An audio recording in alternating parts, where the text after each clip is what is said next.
ESFL live here in Las Vegas, hosted at the HyperX Arena in partnership with Prospects by Sports Illustrated and the UFC. We have the best players in the world playing EA Sports UFC.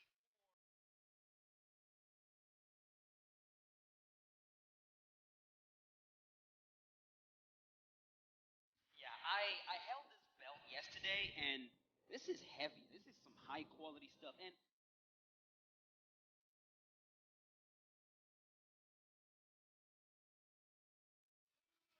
I walked in here today, and production level, the amount of work that went into this whole entire thing. Big guys on this match right now. Oh, slips up the middle with an uppercut there and a drop. Drops him.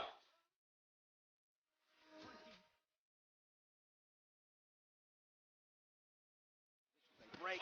Break. For Amanda. She's got those long arms. Oh, the whip from.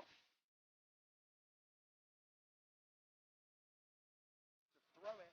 Wasn't timed Down out. he goes. Big shot. This could be it, Valiant. Probably. Hammer fist, and that's it. There we go. Wow. Hello, everybody, and welcome back. It is time for the 8-man tournament here, the final 8 at the ESFL Live Las Vegas, baby. We had a huge Swiss tournament. 23 competitors went head-to-head.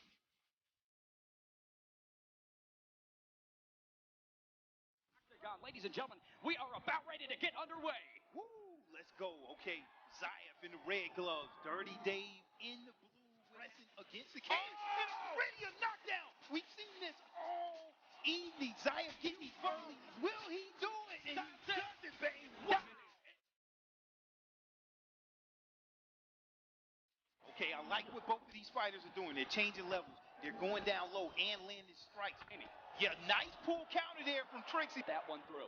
Oh, huge pull elbow and a huge knockout there out of nowhere. Bang swat.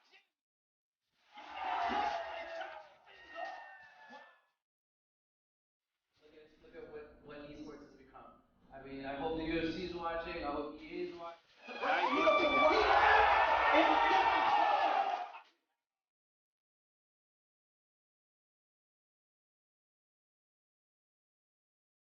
Shots landed by Slav. Jamie powerful ones goes to the body.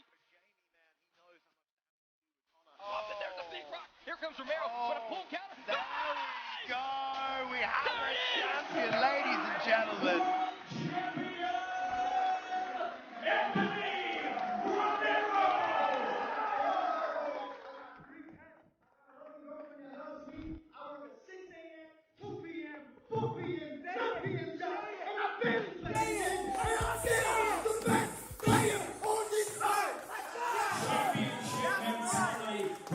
Showing up, but thank you one more time, everybody. We will leave you there. We will see you next time whenever ESFL Live 2 happens. Thank you for watching.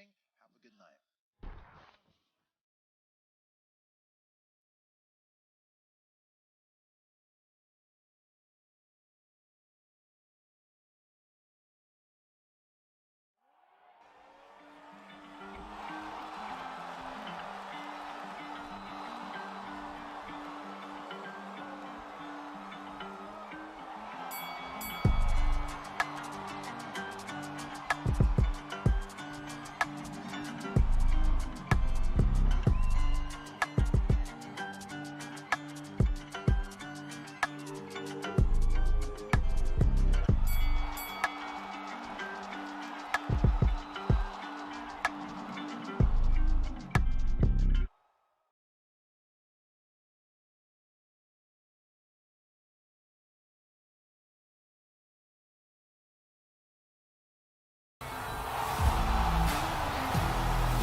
And fast, already Fry. Oh, beautiful counter to the takedown. Thank you for joining us tonight. A disadvantage to Zayef, but then he. A little too much on Trixie. Nice shooter, good turning.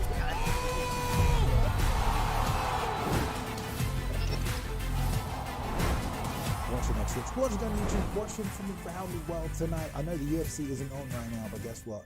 The virtual octagon is here.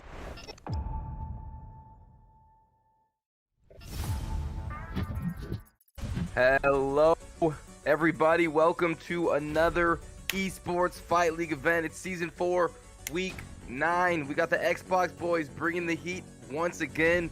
We got an absolutely stacked card, ladies and gentlemen. Hope you guys are doing well. And we have a special guest today. YouTube sensation, Prioxis, looking very good today in his shirt, looking silky smooth. How you doing today, Prioxis? Yeah, what's up? How's everybody doing? Yes, we're doing pretty well. This is our first time commentating together, so it's going to be a good show. You know, we got the technical prowess of Prioxis. We got the screamo from me, and should be a wonderful show. Prioxis, when was the last time you did one of these events here in the booth? It was a long time ago. So long that I can't remember the specific one. But it was somewhere in there, but we did one. Or two, maybe, honestly. It may have been two. But this is the first time we're doing it together, so that's pretty cool. It's going to be a dang good try. No practice. We were talking about some Call of Duty. Pry was playing Call of Duty right before the show, but now we're locked in. Hope you guys are ready. We're locked and loaded with some great cards tonight, some great sets. We have the matchups here. It looks like we have Vex versus Diddy Boxing up first. But then after that match, too, we have Kingsman versus BFAP. Both teams 3-1. And then we got LW 0-4 against B3 1-3. And then FSD versus EK. I know there's a lot of bad blood there later on tonight, folks. I know that one's going to be good. Which set are you most excited for there, Praxis? 100% the last one. 100%. 100%, man. 100% EK versus FSD, like you said, some trash talking, and when it's always banter like that, it's always exciting to see those type of fights. Definitely always good to have some bad blood, but if you had to give it to someone, if you had to make a prediction there, Prioxis, in that final matchup, do you think that the EK kids can take out FSD and give them their first loss? Because they're undefeated right now. Right. Seeing how we can see the matchups and they can't, I'll go based off of that. Right. And I'm going to be completely honest. I think EK can do it. Ooh. I definitely think EK can do it. There we go. Right things you can do with EK. You just got to believe in yourself. And now, I believe we got the first matchup ready here. We got the first fight underway, ladies and gentlemen. We can pop up into this unless we want to do unless we want to do the rankings. Yeah, let's go. Vex versus Diddy Boxing here. Let's get into the fighters that are going to be competing against each other tonight. Looks like for Vex, we got Grains versus Driz. Now Grains 2-0, Grizz 0-1, and then we got Vex Koroglu, I believe is his name, against Hammer, and then we got Zane versus Concept. Do you know anything about any of these? Hammer Time, yes. You know anything about these matchups here, Pry? Anybody standing out to you? Well, I mean, as I just said, Hammer Time. Come on, yeah. We got to be a Hammer Time, bro. Like, I think while people, feel how they feel about Hammer, honestly, people come to watch Hammer as well. So hate him or love him, you come to watch him. Don't know too much about Koroglu.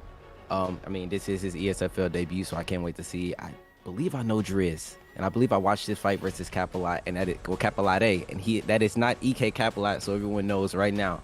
KM Capilate is not EK Capilate, okay? Just to let that be known now. And I don't know too much about Grains, but I mean, he's 2-0, so I'm excited to see what he can do out there. Right, and Vex 2-2, maybe on the cusp of a playoff spot. Very important series for them, but DB does want to take this series to get some bragging rights, but I believe we are ready to jump into the fight, folks. Our first fight of the event, me, Prioxis, we're ready to go. And looks like we got Grains, like Prioxis said, 2-0, fighting out of England. Quick combinations, elite head movement, good fight IQ, defeated KM Caliber week 1, and B3 Gemini week 5. Now Driz 0-1, did lose to Capilotti in his ESFL debut. How about these picks, Prioxis? Looks like we're in the flyweight division. Here we go. Right, and as I see here on the screen, I'm seeing TJ Dillashaw from Grains and the Demetrius Johnson pick from Driz. And I got to be completely honest, I do think Demetrius Johnson pick in flyweight isn't as great as everyone makes it seem to be. But against TJ Dillashaw, I'm going DJ 100%. Only because TJ in flyweight is he's nerfed. I mean, he's nerfed bad from the chin to the power. I mean, honestly, I'm definitely going with Demetrius Johnson. So it's going to be a a very hard matchup for Greens, but I mean, the man's 2-0, so he definitely can get it done. But it's gonna come down to the kickbox. I mean, both fighters have very good footwork, very good speed on Demetrius Johnson. I believe his speed is what, like a 98. So, yeah, somewhere up there, very, very high. And here we go. You got TJ Dillashaw Grains in the red, Mighty Mouse Driz in the blue, and here we go. Let's get this event started. And right away, you're seeing a little bit of pressure from Driz, but he's getting cracked on by Grains as he enters in, Pry. Yeah, and you can see the head health on Driz is low, and he's continues to stand in the pocket eating shots, and that is the quickest way to lose all your head health real early. Most definitely, you don't want to eat those TJ Dillashaw bombs. Even though he is kind of nerfed, he still has a little bit of power. He's got some impact on those blows, and they're just kind of meeting in the middle here, trying to figure out each other's range. But they're going at each other pretty early here. Ooh, a nice right hand there, Pry. But you can see that he's blocking, right? Grains is blocking everything basically, and Demetrius Johnson is eating punches. He's eating punches after his block is gone, and his head off is just getting completely drained. Most definitely. What would you have?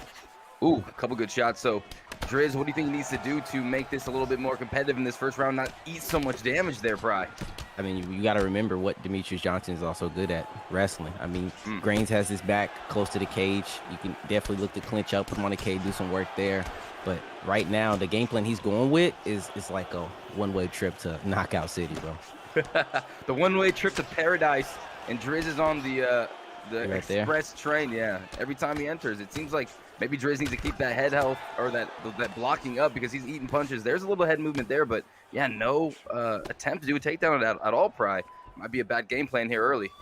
Yeah, definitely a bad game plan. I mean, he's not even kicking really. Everything is boxing, and on top of that, he has a reach disadvantage. He has a height disadvantage. Great point. So it's going to be hard for Demetrius Johnson to get that. There we go, the rockets. There we go. Oh, see right there. You can see. Okay, nice pressure. Then he drops him. That was very good. So TJ Dillashaw just stood there. You notice how he just stood there, and that's another thing when you have your back near the cage, you don't have much range to back up. Because if he did back up, it's a possibility if he got dropped into that animation where, you know, it goes flash KO. So. And that's what Driz needed, Pride. That's what he needed to get some respect. And now Grains on initiating the takedown when he was having so much success early, and that's got to be due to the knockdowns from Driz. Right, and while I'm not upset with him taking him down, you kind of got to get the round back. Like, I mean, he had a minute 30 to get the round back, and I don't believe he's going to do enough damage on the ground to possibly get the round back. But I'm also thinking in the mind of Grains, he's like, okay, I got knocked down. I'm not tripping. I'm okay. My head health is fine. And, I'll just take round 2 and round 3. But, again, when it's a 3-round fight, you go down in 1. It's kind of like it plays a part on your mental. Like, okay, I have to win the next 2. So, got to see how these boys go into the second round if we got 15 seconds left on the clock in this round. Very true, and Grains on top. You don't really get a lot of control. I don't think you get any control time being in the full guard position. There's a catch by Driz, and yeah, round 1 definitely going to Driz. And Grains started so well early. Really, you see there 15 significant strikes, but it was just a couple big shots by Driz, and it looks like he got the round from that. Right. So if you go going around 2, I wonder if Grains is going to go into another takedown because he kind of got that one a bit easy. He didn't even have to turn it. Yeah, he just got pretty much a free takedown there. And, now they're coming forward, colliding. Both guys connecting well. Good head movement there, Pride, by Dilly. Yeah, and he kind of like rolled and then followed up with the slip. Driz kind of popping up that jab. Both guys trying to feel out that jab. You can see it right there. Green kind of got hit with a shot, but I mean, look at how much damage. There goes again. Driz is just eating punches. Like, he has to just back up and pick his shots well. Most definitely. He's eating a lot of punches. But do you think the pressure from Driz is weighing in on Grains at all? Or do you feel like Grains is just in cruise control, very comfortable here? Gotta be completely honest here. No, I believe he's in cruise control. He got knocked down, but it was just an unfortunate of timing of strikes. Right. It wasn't like, Driz did something, a real good read. It was just unfortunate, and you can see there Driz is still walking forward, no block, head health low. And he's just asking to be knocked down or be rocked. Most definitely, and Grains is happy to do the rocking right now, and he is just kind of moving left, moving right, allowing Driz to come in and just connecting again and again. Now a little head movement, nice left hook as well from Grains, and Grains having a phenomenal round, but there's that head kick again, Pry, and that's the second time I believe he's landed it. Yeah, but he kind of landed it in proper range, so it didn't really, wasn't really that effective.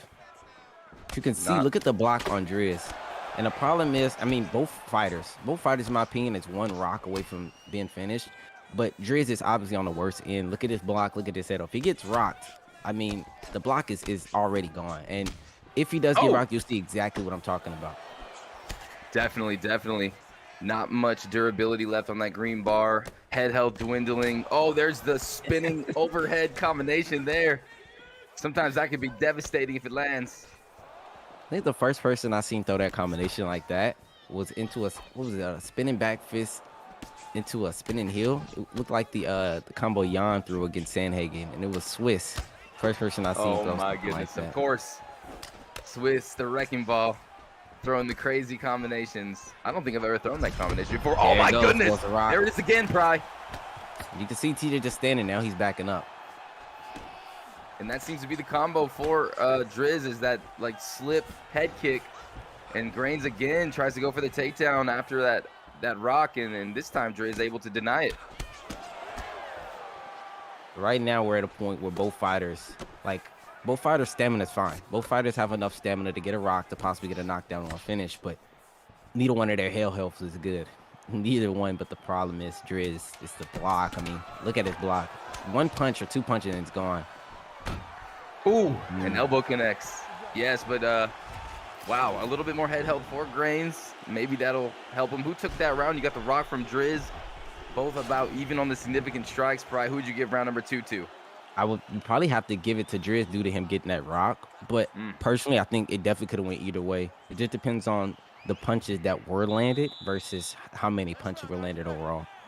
Right. The damage sometimes gets favored in the judges, but now we're in a situation where we're in a third round. Probably right away, right hand uppercut combination. Kick. He throws a kick to the leg that was literally pointless. Maybe he tried to throw an uppercut and accidentally threw it, but I mean, he definitely could have easily got the knockdown there. I mean, he had no head health, no block. All it took was maybe a jab lead hook, something that simple. And Driz playing a dangerous game here, folks. Standing in the pocket, hands down, eating right hands from TJ Dillashaw, and this is looking like it could be over any second here, Prioxis. Yep, there it goes. I was about to say, I mean, there it goes. Your back is near the cage, so you get that animation where you get knocked out and you don't get a chance to even get back up. Literally said it in round 1. That's the problem when you walking backwards. That is the problem when you're walking backwards and your back's near the cage. You get unfortunateness like that. And just before that sequence happened, I was going to say Driz is not out of it, as I said in round 2. He definitely, both fighters can get the win. They got the stamina to do so. Yeah, that was a very close fight. You kept seeing Grains come out early in the rounds and having a lot of success with his punches, and Driz kind of plodding forward, not really mixing it up with his kicks, not mixing it up with his takedowns, kind of just eating these punches from TJ on the grill. But it just seemed like he kept slipping and ripping with that head kick and just connecting with those big rocks. And when he had his opponent rocked, like you said, against the cage pry, he was just able to get that finish, get that good animation. And Driz getting his first win tonight, and DB Diddy Boxing on the board against the superior ranked Vex 2-2. So that's what you want to do in a series, you know, to get that first one. And good job to Driz. Probably any final thoughts there? It was a good fight. I mean, it's not too much to be said about it. It was a good fight. Grains now is 2-1. Driz is 1-1. But both fighters have to go back and think about, you know, what happened within that fight. Personally, I think Grains, that was 100% for him to win. You know, think about the missed opportunity that he had when he rocked him and threw a low kick. That same scenario that happened could have been the same way on the opposite side because Demetri Johnson back was near the cage. But hey, you live and you learn, man. So you go back. But again, this is what's interesting about this season. It's, you may lose, but you still got 2 other fighters, you know, that could possibly pull it back for you when you lose that first match. So here we go. Very true. Very true. So Grain's going to be hoping that his teammate here, Koroglu, can pull it out. And Vex sending out an ESFL debuter. A lot of weight on the shoulders here for Koroglu. He needs to get this win. And what does he need to fight against? It's hammer time, as Proxys said. 0-2. Hammer time. Hammer time. But this guy, talk about this guy, Proxys. Talk about Hammer. Hammer is Spice it one of up. those guys that I feel Hammer's a player that runs very high off of momentum. So when the momentum is high and everything is going to his advantage, Hammer, he looks like a demon out there.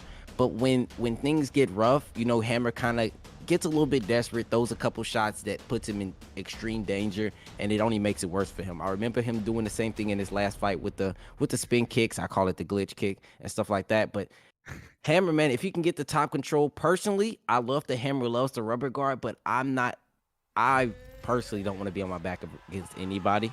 The rubber guard is definitely good, but Hammer, man, I'd rather beat a fighter on top than to beat a fighter on bottom trying to get a rubber guard, especially with Hammer. I mean, he has it right here, fighter profile, rubber guard specialist, right? So no one's going to give him the rubber guard. They're going to be expecting him to try to go rubber guard, so they're never going to give it to him. So if I'm Hammer, I'm looking to get the top control over that rubber guard, man, 100%. And Hammer is so good when he's getting those takedowns, when he's able to get some control time. He's able to use his I don't know if it's awkward striking, but unorthodox striking. And right away, you just see him put him right down. That's not what you want, huh, Fry? Yeah. I mean, this is what you want to, especially going against Conor McGregor. When I use Dustin, you want to look to take Conor down and trying to, just build up some damage on him, because on the feet, if you're building up damage versus him, guess what? Conor's probably building up damage on you. And it don't take too much from Conor to put you out. I mean, neither one of these fighters, but I feel in this fight on the feet, Conor definitely at the advantage.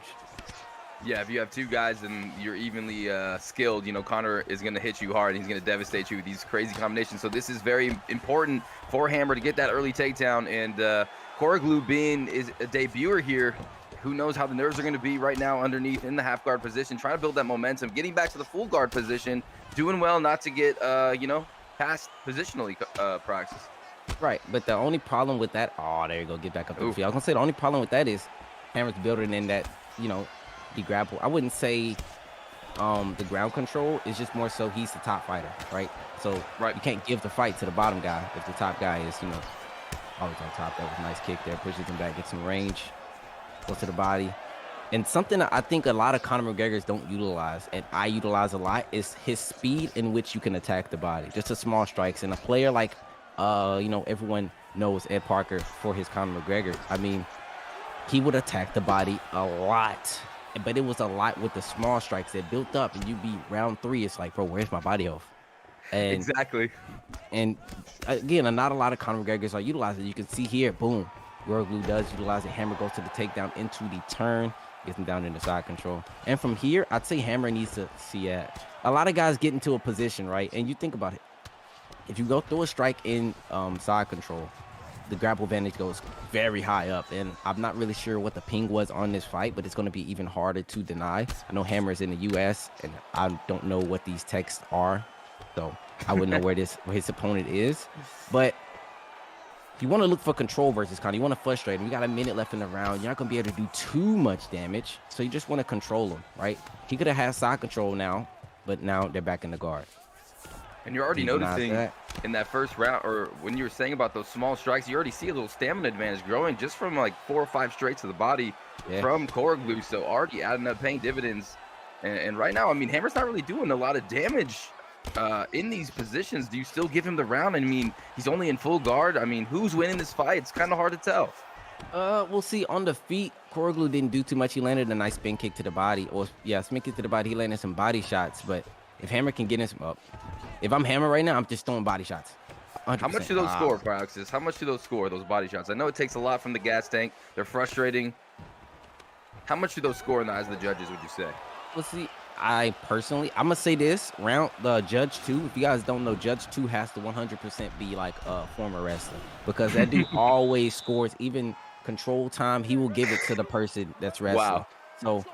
So, personally, I'm not really tripping about the judges on either fighter, because, again, not too much happened, and it could have went either way. Right. But those body shots, if he did not that transition, those body shots would have, paid dividends going into round 2.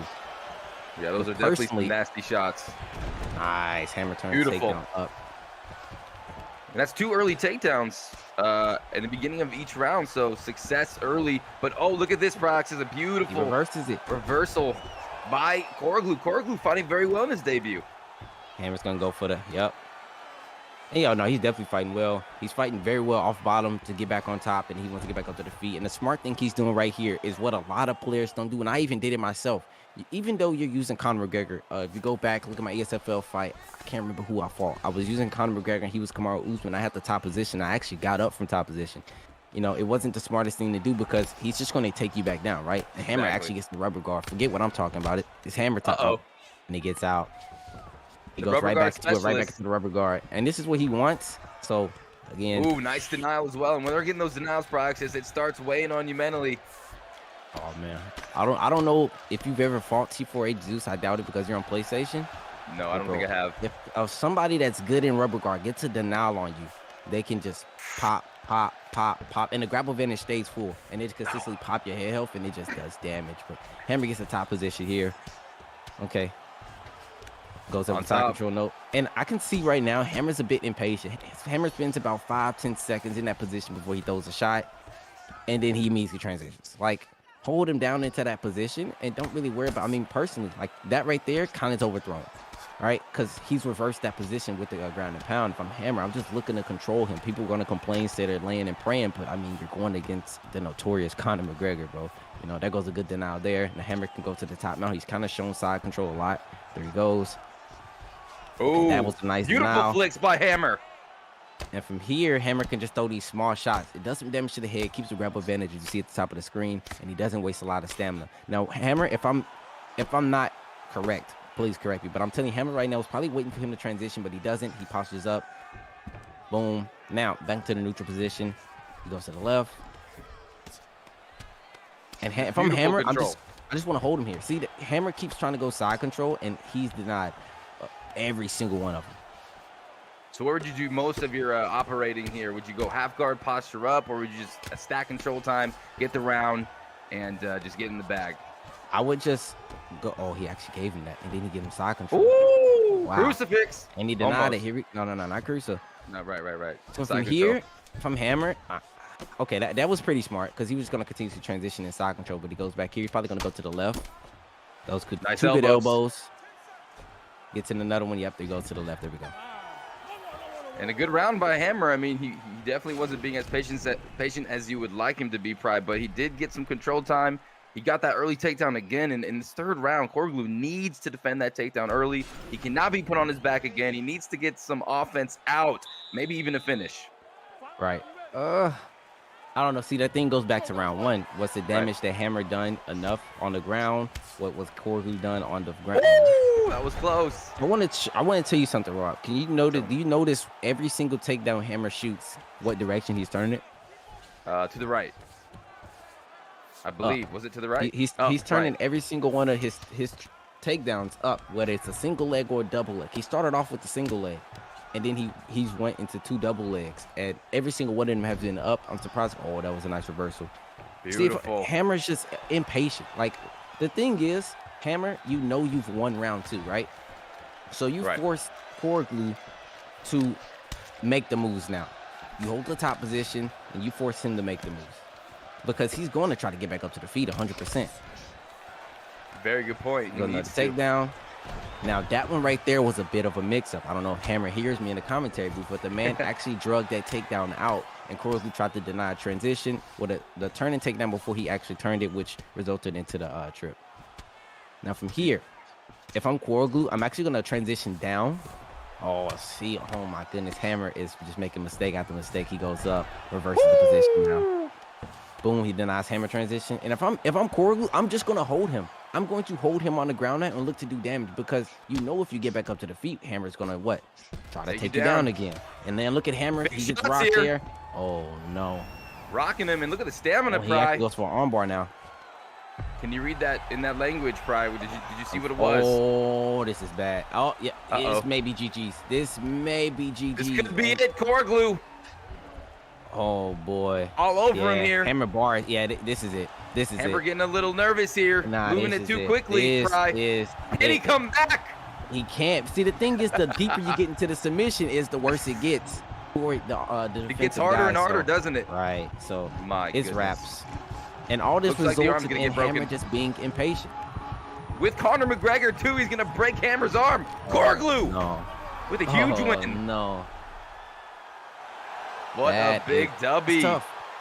And that's what he needed. He needed that win because Grains had lost earlier. Now Vex have a chance to win the series, Praxis. What a victory. Let's see. Oh, man, that's actually tough. I'm not going to lie. That's actually tough because what Hammer, the thing that plagued Hammer's game plan was his impatience on the ground. You take Connor down, you make Connor make the mistakes. He took Connor down. He tried to continuously transition. He got reversed into the top mount position. Boom. Now you're on the ground and Connor rains down strikes. He gets a rock and he immediately, because he knows he's rocked on the ground and he has low stamina, he immediately transitions into an arm bar and gets him up out of there. And that is sort of a rare win for Conor McGregor players to get that arm bar. Most of the times, you know, they're just knocking their opponent out. So Koroglu getting a big win in a clutch moment, and just beautiful analysis by you, Praxis. It's very eye-opening to be commentating with you because you're calling out things that even I'm not seeing, like the double legs, the single legs, the direction. So it's very good to have you here in the booth. I'm sure everybody's enjoying it tremendously. But what do you think about this final series here? Zain versus Concept. Zain 0-1 from England, always improving, lost to FSD Holloway week 3, and then Concept, high IQ, outside fighter, counter-striker, lost to BFAP Slick. What do you think about this final matchup? Who do you have? Do you know either of these guys? I'm not too sure.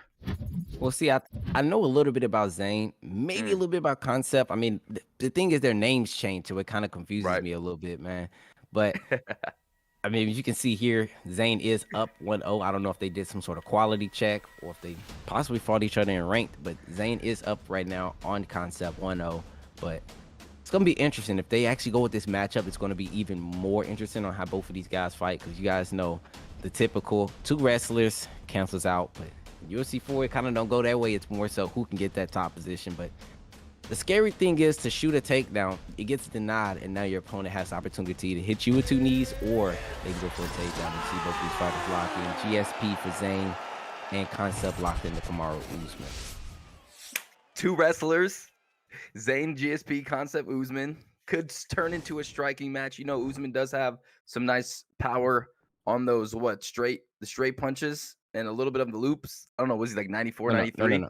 Well, Kamaru Usman power, I believe, is somewhere up in the 95 area, but Kamaru Usman also has a level 5 jab and a level 5 cross. So it's going to be tough for GSP. If I'm GSP, I'm kickboxing, because GSP actually has a 96 footwork.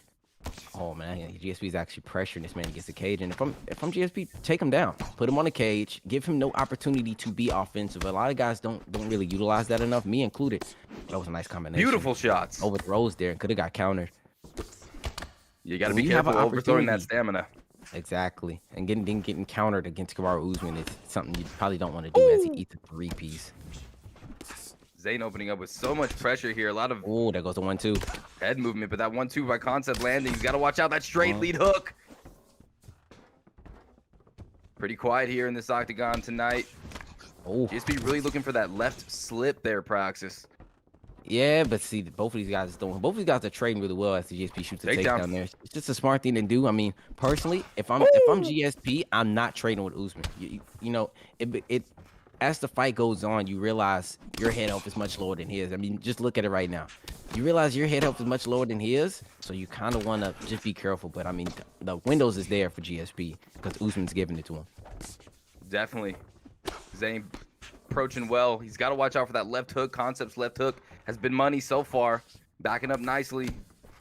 There's the takedown. Turns it down. He denied it. So this is what I'm talking about. Look at the stamina, and then he gets rocked. He goes body, back up top, rocks him. Then he gets 2 more knees, body.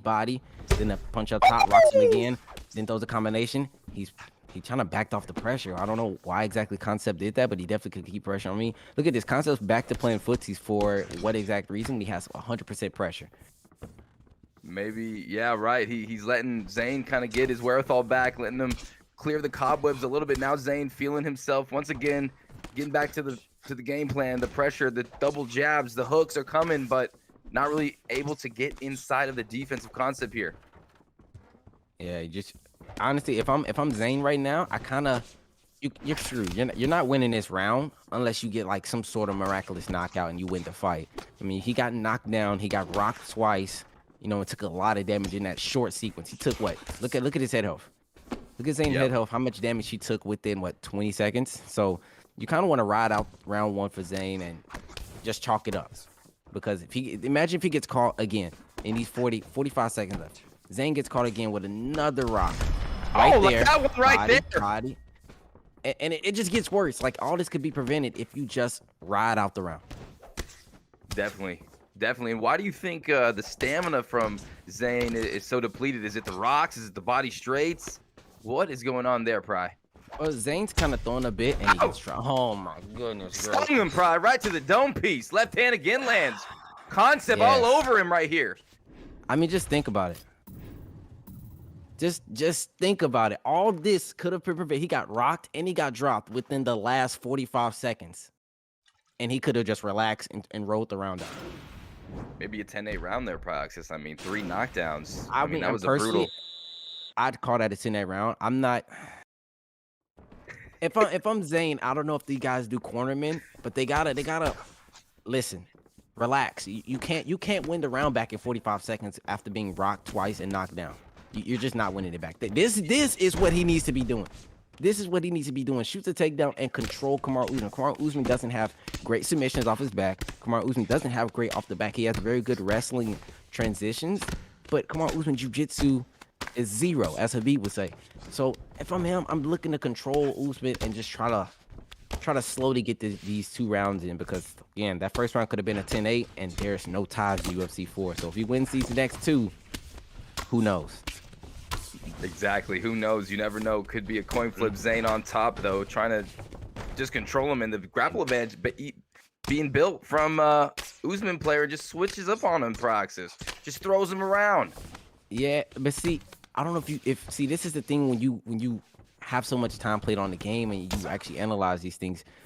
Usman doesn't have all he has is that. Usman doesn't have a triangle. I don't believe Usman has a triangle choke in the guard. I believe he has a arm bar. Oh, that goes a walk for GSP. Beautiful slip by Zayn. Right there was an opportunity for Usman to just take GSP down and no longer take damage, get a spear takedown on top of that. He wouldn't expect it because, I mean, GSP just rocked him. GSP still has the stamina to knock out Usman. If he rocks him there, he drops him. Right? It's the taking the advantage of the opportunity. He rocks him and then he goes into the ground and pound position now. Oh, this is the worst position to actually get finished on. Here we go. This is it. Oh my goodness. See right there. Oh my goodness gracious. When you're using a wrestler, a lot of people fall in love with, oh, I want to use Usman. I want to use my hands. I mean, Leon Edwards. Right there, he rocked. GSP rocked him, overthrew. Zayn threw the overhand. He evaded it. He could have shot a takedown, speared him, took him down, and just took no more damage. Instead, now he got knocked down, and Zayn is definitely up in this round now. Definitely an unbelievable survival by Concept, getting that lucky flick there, and now on top, a little bit of time to breathe. Proxys. I don't think he's gonna be able to do anything in this allotted amount of time, but he's gonna go ahead and stand up here. How do you feel about that? Usman head health is actually lower than GSP's now. Right there, dropped again. Connects. Why are we getting up on top of GSP with Usman? Now he can actually go into a stacked guard, but he did not transition. He goes into side control. Now he can just rain down elbows, and if he denies a transition, he got 40 seconds to work. Okay, now Zayn can posture up and really do that. If Zayn posture up, GSP has a really good ground and pound. Oh, this could actually get ugly. You called it. This could get ugly. Good shots right down the pipe. Oh, right hand as well. Blood splurting out of the face. Pry. Oh my goodness gracious, bro. So now we're at a point where now Concept has to watch out. Concept does have the advantage when it comes to stamina, but no, round 2, 3 knockdowns, 3 rocks. Like 10-8, 10-8. Like literally it could be 10-8 both ways.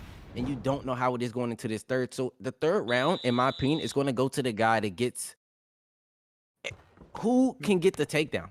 Honestly, who can get the takedown and really do work on the ground, because on the feet, it's a coin toss.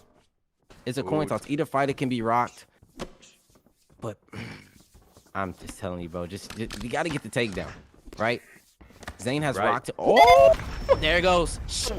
Or you can, duck a head kick and high kick, crack him. Beautiful shot, Pry. That was nice. That was clean.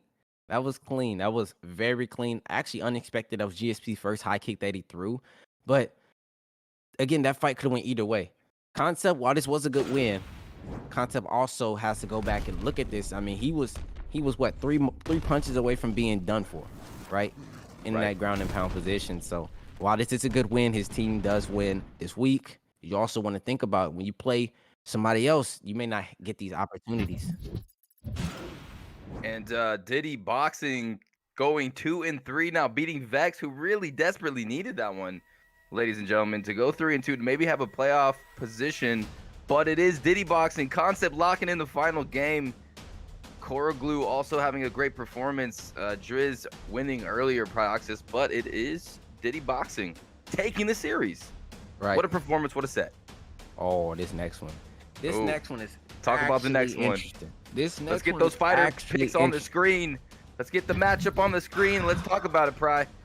All right, bro. I want to talk about both guys, and I'm sorry, I gotta go off script. I can't go read off the script because do it. Trixie is one of those guys you can't doubt. He'll go in there and he will start you. The Motown Finest is like, I'm gonna be completely honest, from my experience with playing Motown, he's one of the best defensive guys when it comes to blocking body shots and blocking low kicks out there.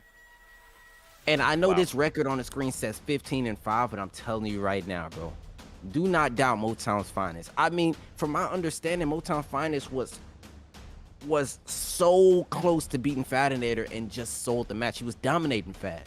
If I'm correct, he was dominating Fatinator, which is a fighter that Fatinator beat Zayaf, right?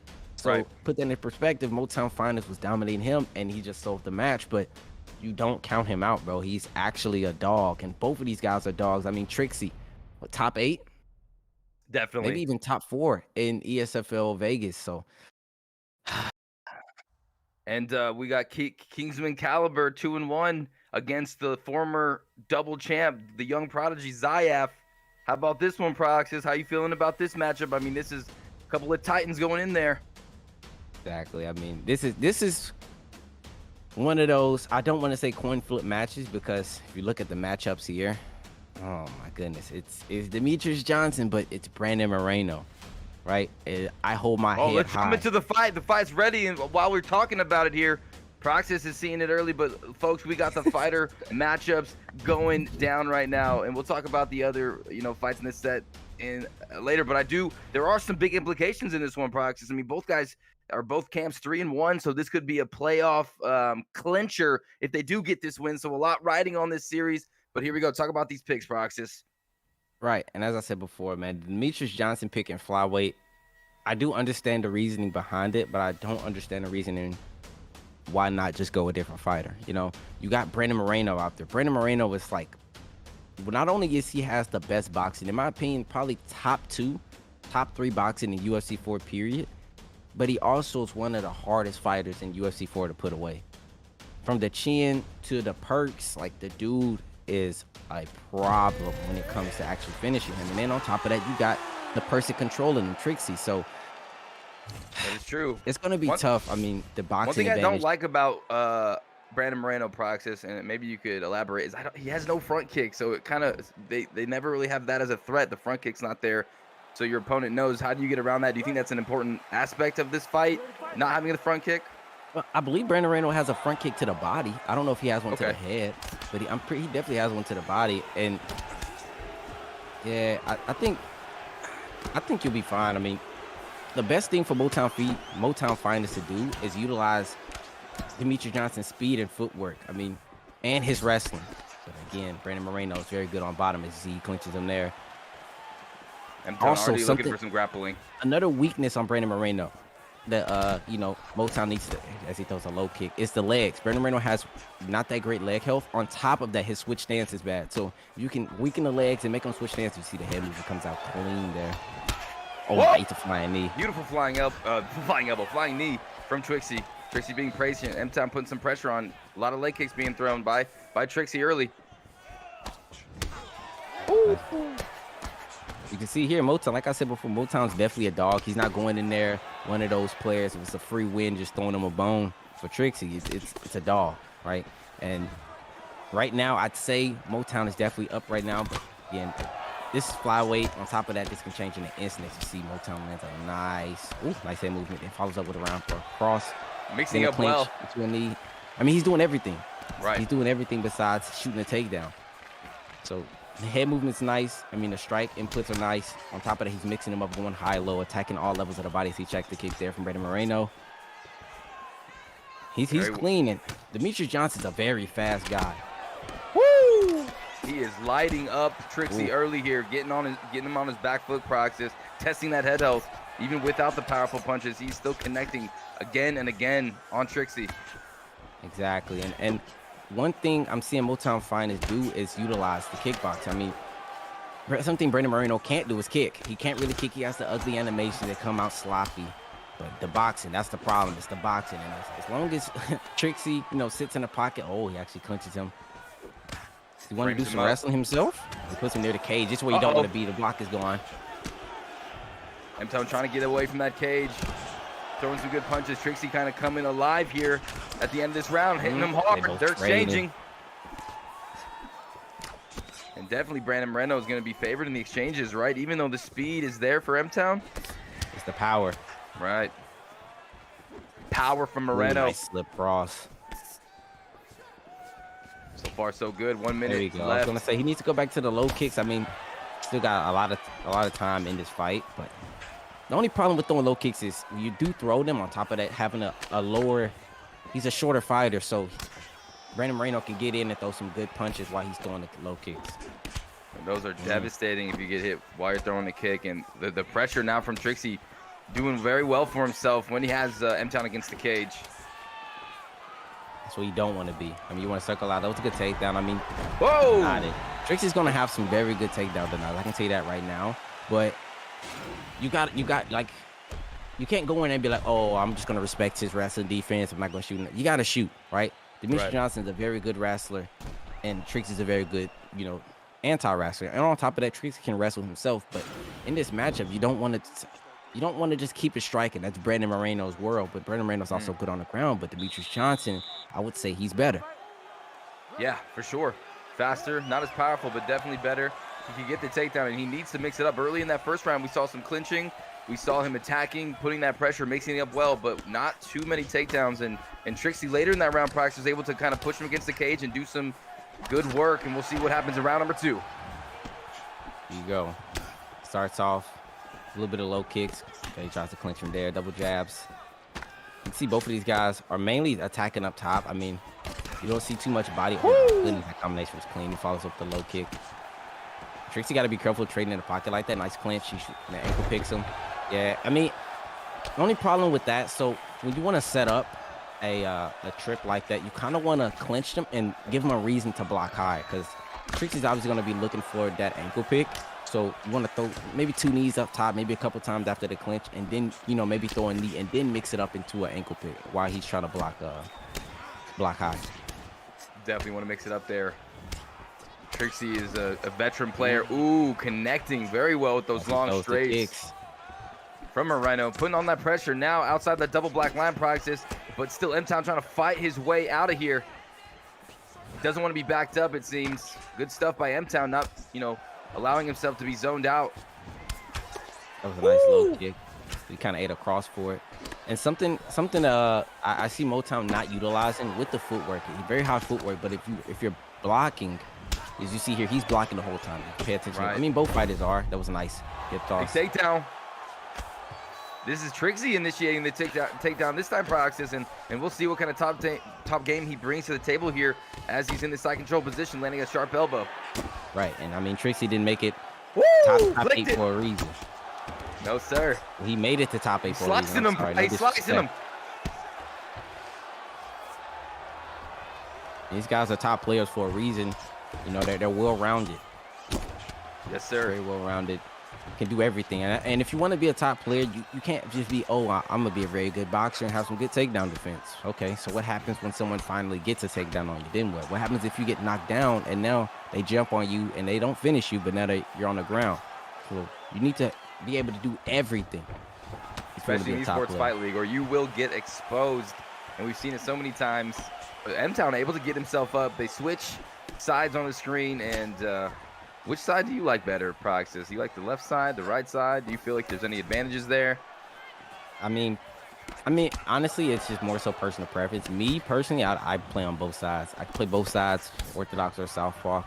But if you didn't know, I actually was a orthodox fighter, UFC 2, but I was like, forget it. I'm gonna learn both stances, and probably one of the best attributes is the ability to actually switch stances, fighting both stances, because if someone kicks your leg and then you go into, not only are you at a disadvantage with your fighter, but you're at a disadvantage with you being able to fight in that stance. Right. Having the ability is definitely important, especially if your leg gets taken out from under. And you saw there, it seemed like Brandon Moreno, aka Trixie, landing more significant punches. Could be up right now, but M-Town turning it on right now early, throwing those crispy 3-4 punch combinations on the inside. Right. Only problem is they don't come with too much power as he throws a high kick there. Are you liking what M-Tom's doing, though? Do you think he's going to be able to get this fight continually attacking in this way, Prioxis? Well, yeah, he definitely can. The only problem is, like we said before, with DJ, it's the power. The power is the problem. He has to deny that. Now, here's a good advantage. He can either take him down. He could even look for a flying submission, but puts him on the cage, takes his back. Oh, I mean, look at Trixie's head health. It isn't the best. I mean, he's one rock into a knockdown away from, being done for. He turns it, yeah, and that's what the best players do right there. The ability to deny transitions like that, and a lot of people within the community have troubles with that transition, man. Those turning takedowns, nice 1-2 by M-Town's finest. Yeah, those turning takedowns off the cage, even I have some trouble with those ones. Sometimes it's hard to recognize. Is that like a left stick flick mid defense, or what is that all about there? Well, see, a quick tip. With that right there, you'll see which direction they actually sling you in, whether it's up or down. A lot of people don't pay too much attention to it, and the denial window isn't short. It's actually a pretty good denial window, so you don't have to be like super fast with denying it. You just see which direction they throw you, flick it, and then you're good. So it's a L2, R2, flick up or flick down? Yes. Beautiful. Learning something live here at this Esports Fight League Xbox event. Right now you got Trixie fighting against M-Town, and this is a close fight. A right hand lands for, big head kick by M-Town. So right there, M-Town threw the jab cross into the high kick. If M-Town actually waited a second and let his stamina recover, he possibly could have done more damage. And now the thing is, he showed Trixie that, and that's kind of one of your last cards you want to play when it comes to that. But now Trixie, if he throws that again, I expect Trixie to be the player of the caliber that he is to duck that. And that would be devastating. We saw earlier what a duck head kick means. That's lights out most times. And now Trixie kind of opening up, being very fluid with his movement. And a lot of stance switches here, it seems, for M-Town. Well, Trixie has been chopping his leg. What a check there, Pry. Broke his shin bone.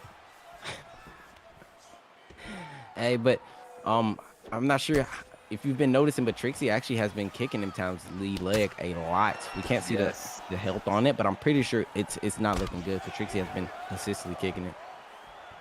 And I wonder how much that pays into the judges' scores. And again, another kick. And this fight is going to be coming to a conclusion soon here, Prox. Oh my goodness, that's a lot of damage to the block there. Kicks the leg again. 10 seconds left. What is he going to do? I mean, jab, then. Yeah, that's probably going to ride out the fight right there. Personally, if I was a judge and I was to score this, I'm going to go with Trixie 3-0, the clean sweep, 30-27. And, you go back and you watch this fight, it's a lot to learn. See Demetrius Johnson ears? Yeah, they're looking like a little goblin from Lord of the Rings. Moreno's too. And yeah, Brandon Moreno, you called it. Unanimous, yeah. It was just what M-Town's finest wanted to do. Trixie was kind of doing better. The wrestling, Trixie was doing better. Attacking the legs, Trixie was doing better. It was a pretty close fight. But Trixie got it done, man. And that's the Venom Invitational Champion, Trixie, moving on to 3-1, ladies and gentlemen, getting the BFAP built for Ankle Picks team that first win in this crucial matchup here. And now, ladies and gentlemen, next, Prioxis, are you ready? We got the Kingsman Caliber 2-1 against the young prodigy, the former double champion, Zayaf. Ooh, this is going to be a good one. It looks like the fight is ready to go. Let's talk about this one, Pry. All right, here we go, man.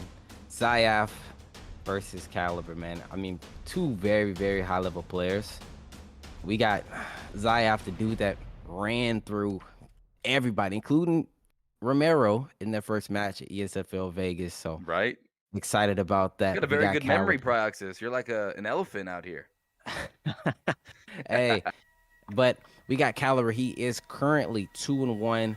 Defensively sound, very good under pressure, can finish the fight from anywhere. He actually defeated Keza week 5, man. So that's a pretty big win. Keza's a very good player. And we got Zayaf currently 1-1. I believe his one win came against Bang Bang in this last fight. His one loss was week 1 against Fatinator. And we have former double champ, Danger Striker, impeccable takedown defense, ESFL live competitor, Final 4. Actually, yeah, Final 4. And then, you know, he lost to Fatinator and he beat Bang Bang. But here we go, man. Fight starting. Wow, what a interesting selection in BJ Penn here, Prioxis, for Caliber. What do you think he's gonna have to do to get this win with BJ? Use that boxing, the takedown defense, Eddie Alvarez in the corner of Zayaf. Interesting matchup here. Well, I'm gonna be completely honest. As far as fighter picks, Caliber has the advantage. Really? The only thing BJ is missing is a chin. I'm actually no, it's body health and he has very bad cardio. But BJ Penn has good power, good speed. Oh! Trades there in the pocket with Zayaf. He gets second down. BJ Penn does have jiu-jitsu, level 5, everything. But I mean, we're talking about Zayaf here. This man's teeing off and possibly gets back up to the feet. Pretty interesting pick. I don't know if both of these guys was like, okay, we're gonna pick these type of fighters, but oh my goodness. Zayaf looking smooth, already striking first blood out there. Oh, spinning elbow, beautiful stuff. And a valiant slip keeps Caliber alive. Oh my goodness. This is devastating. GG's. Oh, that was a nice slip. That was a nice slip. So the problem Caliber is doing is, he actually got it, that was clean, is Caliber's trading with lower head health. I mean, no matter who you are, you could be Conor McGregor going against Ben Askren. If your head health is too low when you trade, well, it's going to go, you know, towards Ben Askren. So look at the head health on Caliber is very low. He's trading too much and eating shots against Zayaf. And I mean, this is Zayaf we're talking about. You can't make too many mistakes without him capitalizing on it. Yeah, there's only so many times you can make a mistake before you're on your back, lights out, and the match is over. But you know, Caliber able to slow down the pace a little bit. Beautiful job right there. Gets the deny as well. Grapple advantage. Where's he gonna go from here? Proxys full mount for Caliber. And if he was able to deny that, he would actually been able to posture up and do some work, because Eddie Alvarez isn't the best off his back. And I mean, we're talking about BJ Penn here. Is BJ Penn's top game pretty good? I believe it is, but even if it's not, you're still the fighter on top, and there's base damage on strikes, right? So he can definitely do work regardless. But here he tries to get back into the top mount position, and Zayaf denies it, goes here. Now, from this angle, I don't think Zayaf gave up the backside. He goes back up. So I wonder if he's going to try to slam him, he's going to try to drag him. And that's a couple good combinations from Caliber, huh? Able to get some nice positions. A little bit uncharacteristic from Zayaf to not be able to deny those. Right. Actually surprised he gave up a couple of those positions, but hey, sometimes, you know, we get cocky or we get lackadaisy and give up positions like that. But all in all, Caliber got it done. Obviously, maybe he done his homework. It's like, okay, Zayaf kind of slacks on this position. True. And if you had to select somewhere where Zayaf was weaker, so hard, he's world class everywhere, would it be the striking? Would it be the grappling? What is your opinion, Pry? Well, see, I wouldn't say his striking is a weakness. I'd say Zayaf is his commitment. He kind of commits into combinations. See right there, that was hard committed. So that's something. As I analyze Zayaf, don't get me wrong, me and Zayaf have had our fair share of matches, and the man does work. But Zayaf also commits on his combinations a lot. And some of them are hard committed, but some of them he'll commit and try to bait you. Zayaf will commit hard, and he also, sometimes Zayaf goes into a war and the stamina management isn't the best, but hey.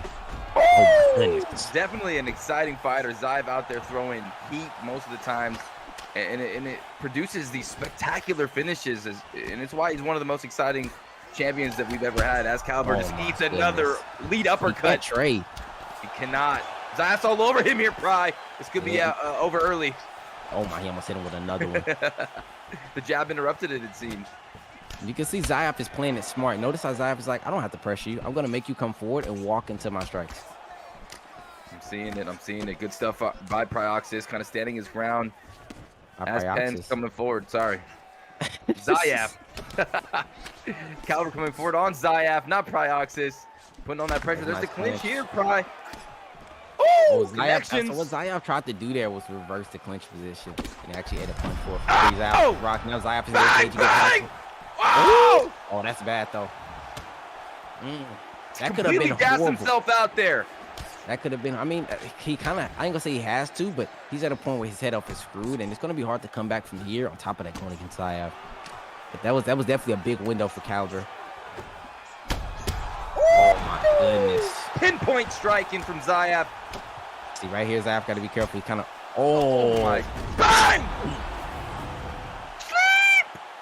And the man just like hit him so hard, his right arm just disappeared. Evaporated the right arm, and there it is. Oh my goodness. And I mean, you got to think about it. The camp that Zayaf is in, like, and on top of that, Zayaf plays relentless matches versus people. I mean, Zayaf doesn't even touch ranked, right? Zayaf gets on, plays spars versus killers from each camp. He doesn't just play within his own camp built for ankle picking. He plays other people from, you know, EK, people from B3, people from Dark. He plays everybody. So, and a lot of these guys, FSD, I mean, I could name all the camps. Zayaf plays him, and he goes into these firefights. So you kind of go into there where this man is comfortable.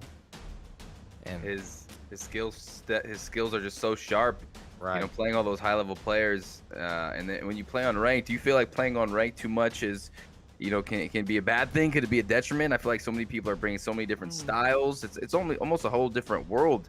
I don't really play a lot of players like you guys are playing, but I do find that if I play a lot of ranked, it kind of gives me a lot of different looks. But Zayaf clinches the series there, Praxis, for the BFAP. That's a clean sweep, but there's still an opportunity here for Capellotti and Jakey to finish off, and maybe in the future this match will matter.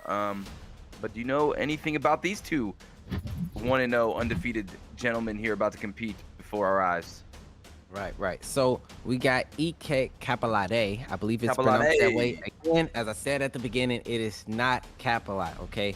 Had it different, folks. Last card versus DB Driz, and he unfortunately lost that match. And we got Jakey, no stam gang, heavy pressure, fast starter, defeated DB Noggin in week 3, man. So it's gonna be interesting. I mean, Jakey said he's out here, no stam gang, and you know who's the king of no stam gang. So if he lives up anywhere close to kind of like where Swiss does, it's gonna be exciting, man.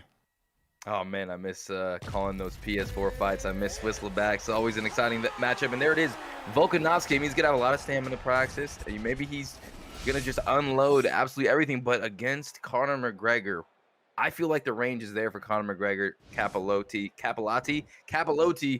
What do you think about this matchup here? Capellotti. Well, let me add, both of these fighters are 1-1, so somebody has to go. We have to match up Conor McGregor versus Volkanovski, man. And personally, I'm gonna be honest. This match, oh man, it's nice.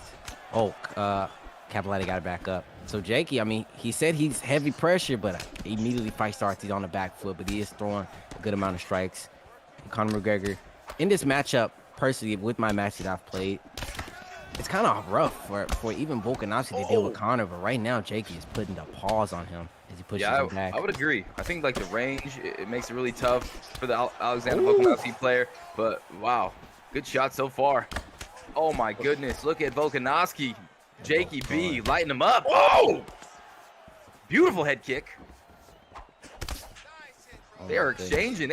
They're not worrying too much about defense here, Prioxis. Yeah, but you can see Jakey is catching him while Conor has, Capellotti has lower health on the head health, and it's just dropping. I mean, look at Capellotti's head health. It's dropping bad. So when you're going against heavy hitters, you don't. Oh my goodness, does he get dropped right there? That's Conor McGregor, man. That's like, I don't want to say prime Conor, but that's like spotlight Conor. We'll call him that because a lot of people call prime Conor versus Eddie Alvarez, but you see there eating 2 hooks, and then I mean, there you can try. I mean, this fight goes either way because the way both of these guys are fighting. Right. They're Just fighting pocket wild. fighting, trading back and forth. Nice head movement by Capolade with the slip. And they're both exchanging, both throwing beautiful stuff. There's the head kick from Capolade this time. Trying to get out of the way. And now a little bit more range. Oh my goodness. My goodness. The lumberjack. Oh, actually reversed the position with the slip. Slowing down the pace. On top, full mount now. Rob, For Capolade. look at Capolade's head health, bro. It is bad. It is bad. I mean, we still got 2 more rounds to go, right? And it is bad. He gets back up, but I think he should have rolled this round out with it. Because watch it. Look at the head health. Oh, I mean, honestly, it's one good combination away from him. Oh my! But somehow he sneaks in that uppercut. He didn't get the uppercut in. He waits delay. Oh, here we go to the ground and pound. Hook, hook, hook, hook. Straight strike. Oh hook. my goodness. Oh my. So if Connor had better ground and pound, ground and pound power, it actually would have been over from there. Jakey, nice denial. Getting out of there, but the stamina advantage to Capolade here. Yes. But see, the stamina advantage only takes you so far. Oh my goodness, nice combination. Oh my. They're both throwing for dear life out there. Prioxis biting down the mouthpiece, just exchanging. The coin This flip. is a wild fight. Nice ankle pick. So he got about 24 seconds to do some work. I mean, maybe throw some elbows in. Gets him 1. Oh boy. So these type of matches, man. That's ground and pound power right there from Jakey B, man. So these type of matches, honestly, is coin flips. You don't know who. I mean, they both rocked each other. You don't know who is going to come out at the end of that exchange. I mean, it's Conor McGregor, Volkanovski. Both of their power is high. Both of their accuracy is high. Both of their speed's high. Drops in here. Gets 2 free knees. Both of them goes to the head, followed by the Good defense by Jakey B. Putting on the pressure. Capolade. But that head health so low, any of these shots could take him out, but he keeps finding that one punch with the power of Conor McGregor to put him down. There he goes, overthrows. The up kick, nice. What are we thinking? Single shots? Should he keep exchanging? What's Capolade got to do to stay in this fight? Because right now it's not looking too good. Well, see, the thing is, all he needs, oh my goodness, and he get drops again. All he need is a good counter, and he's good because Jakey B head health is bad as well. But the problem is he's coming forward. As you see that the first knockdown, he heavy committed. Oh my goodness, he leaned right into that one, bang! And that's it. With Alexander Volkanovski, Jakey B just throwing combo after combo, just unloading, willing to trade Prioxis. That's the pressure. I mean, kind of Jakey B took the momentum. This was a very high momentum fight. It was going both ways in round 1. But you see there, Jakey B kind of got the momentum after the first knockdown in that sequence where Capolade kind of overthrew. You know, he overthrew and then tried to go to a slip strike a lot. I've seen that a lot. You know, they throw a combination and slip strike, but he called him there clean, dropped him, and got him up out of there. So that's a clean sweep. Yes, an clean official sweep, man. And the janitors, aka built 4 ankle picks. I mean, that team is so solid. Now moving on to 4-1 Prioxis. I'm impressed. I know you are as well. And man, Trixie Zayev and Jakey B on the Xbox side is going to be hard to deal with. Kingsman fall to 3-2. What a series, what a matchup. But here we go. Let's keep the train rolling. We got, unfortunately, the 0-4 LW camp still has that donut against B3 1-3. Both teams desperately need a win here, Prioxis. What are your thoughts on these two teams and what they're bringing to the table here with these players as we bring the matchups on the screen for the viewing audience at home? Right. So, Lethal Weapons currently 0-4, which is unfortunate. But Bang Bang Bullies, I mean, if Lethal Weapon beats Bang Bang Bullies, they're right there. They're both tied up 1-3. Oh, I'm sorry, 1-4 actually. And Lethal Weapons, their lineup today is going to be Oni J, Webcam, and also Yellow Flash. And then Bang Bang Bullies, I'm sorry. We got Bang Bang first, Leaks, not Lex, and Pablo Grips, man. Very interested in this matchup. And personally, I thought both of these camps would have a better record than what they have on the Xbox side. Right. I mean, both teams have killers. I mean, that just shows the competition of the teams, because these teams are very good, But it's just, I mean, when you have FSD, EK, Kingsman, BFAP, I mean, there's just so many tough camps with so many good players. It's hard to get a win. It's hard to win a series. And these two teams, unfortunately, struggling here. But they have an opportunity tonight, to get their first win. And let's go to our first matchup of the night. LW Oni J 1-1 against B3 Bang Bang. A married man, extra motivated. And Bang Bang is someone that brings the pressure when he fights, right, Praxis? He brings a lot of heat, a lot of combos. But the John Jones pick, the Andre Bishop pick, two contrasting styles. Let's talk about it. Oh, boy. We can get into this thing, man. First match of this series, we got Bang Bang versus Oni J. Oni J is unreal adaptability, elite footwork, genius IQ, defeated KM Basic. And there it is. Did lose to FSD Peace Mahai. We got Bang Bang. Hey, shout out to Bang Bang, a married man. He is off the market. He got married. But Bang Bang is a killer. I mean, honestly, Bang Bang is a dog out there. So expect nothing but fireworks when you got him out there in the octagon. And here we go. Fight starts off. And that's actually a typical pick from Bang Bang. If you guys don't know, Bang Bang loves Andre Bishop. The question is Oni J going to sit up and strike with Bang Bang, or is he going to utilize what John Jones is very good at? And I mean, he's facing a pure boxer, like a pure boxer. So you can look to take this man down. On top of that, John Jones is very good in the pocket. He got knees, elbows, flying elbows. I mean, flying knees. There it is, Pride. Ankle pick there. And there's your answer. Here's the thing.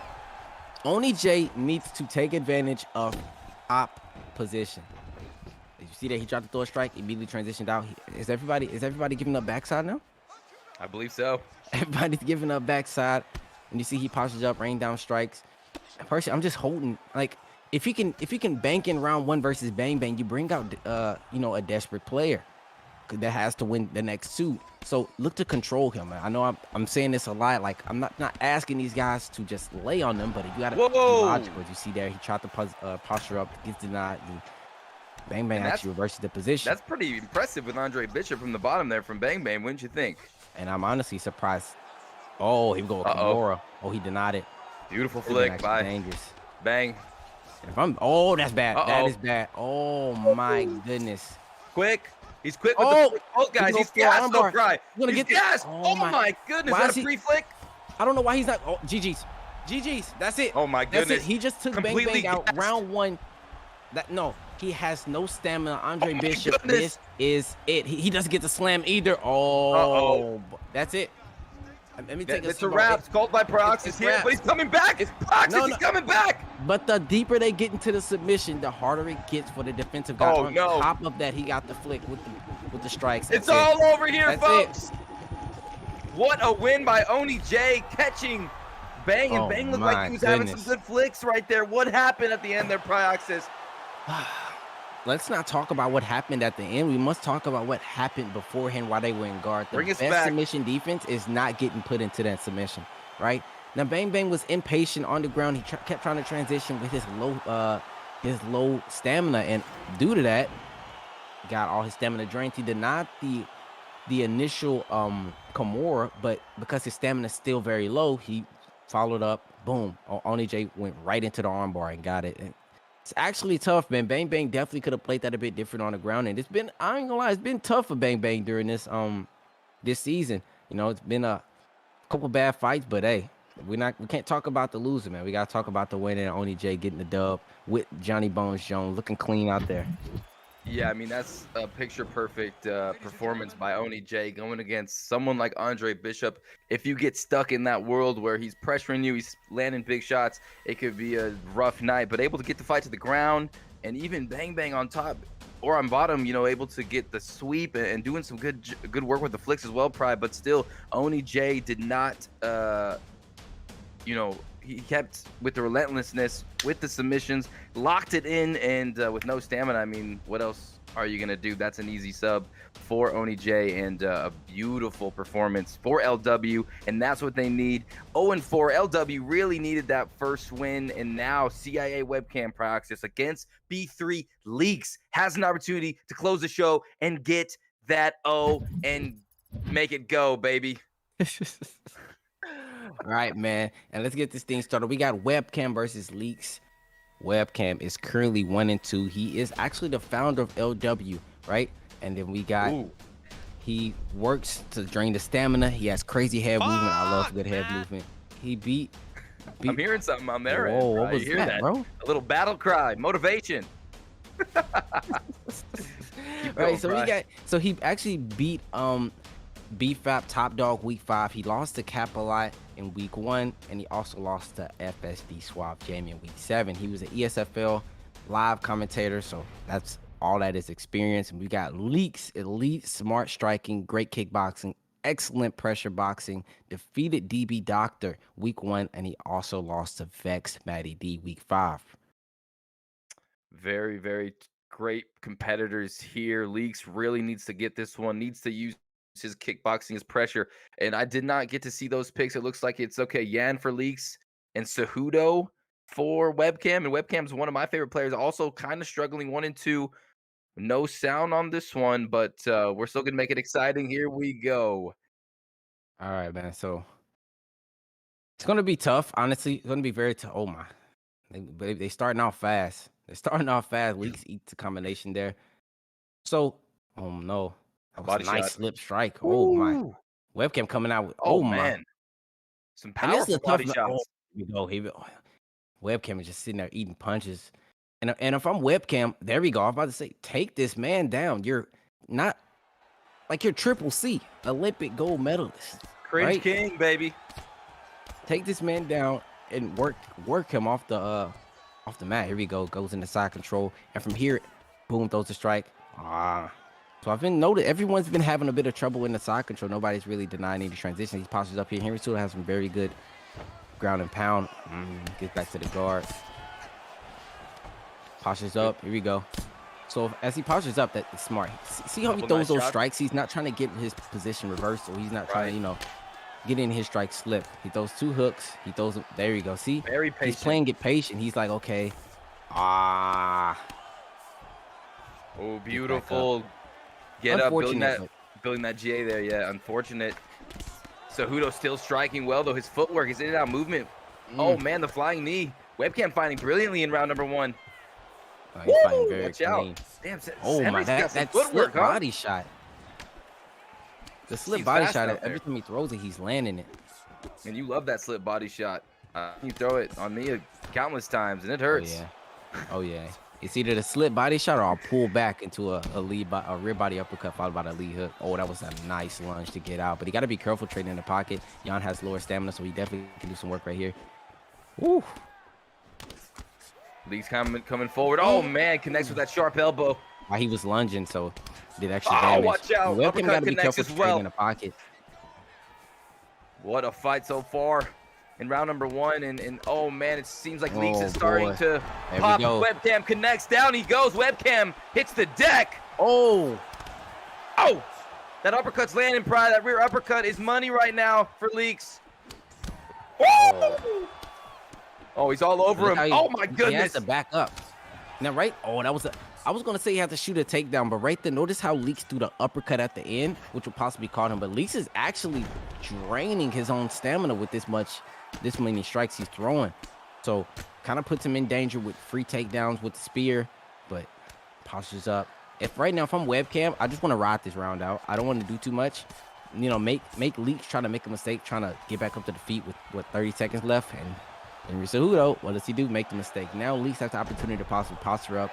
Can't really do too much, so I assume Leaks is going to posture up. Yeah, that was a good deny by Webcam.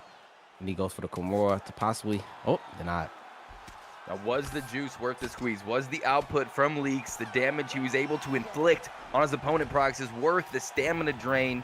Because he still has less significant strikes. He does have the knockdown, but who knows? I mean, I think that Leaks took that first round. What do you think? Nah, with the knockdown, he'll 100% take it. Right.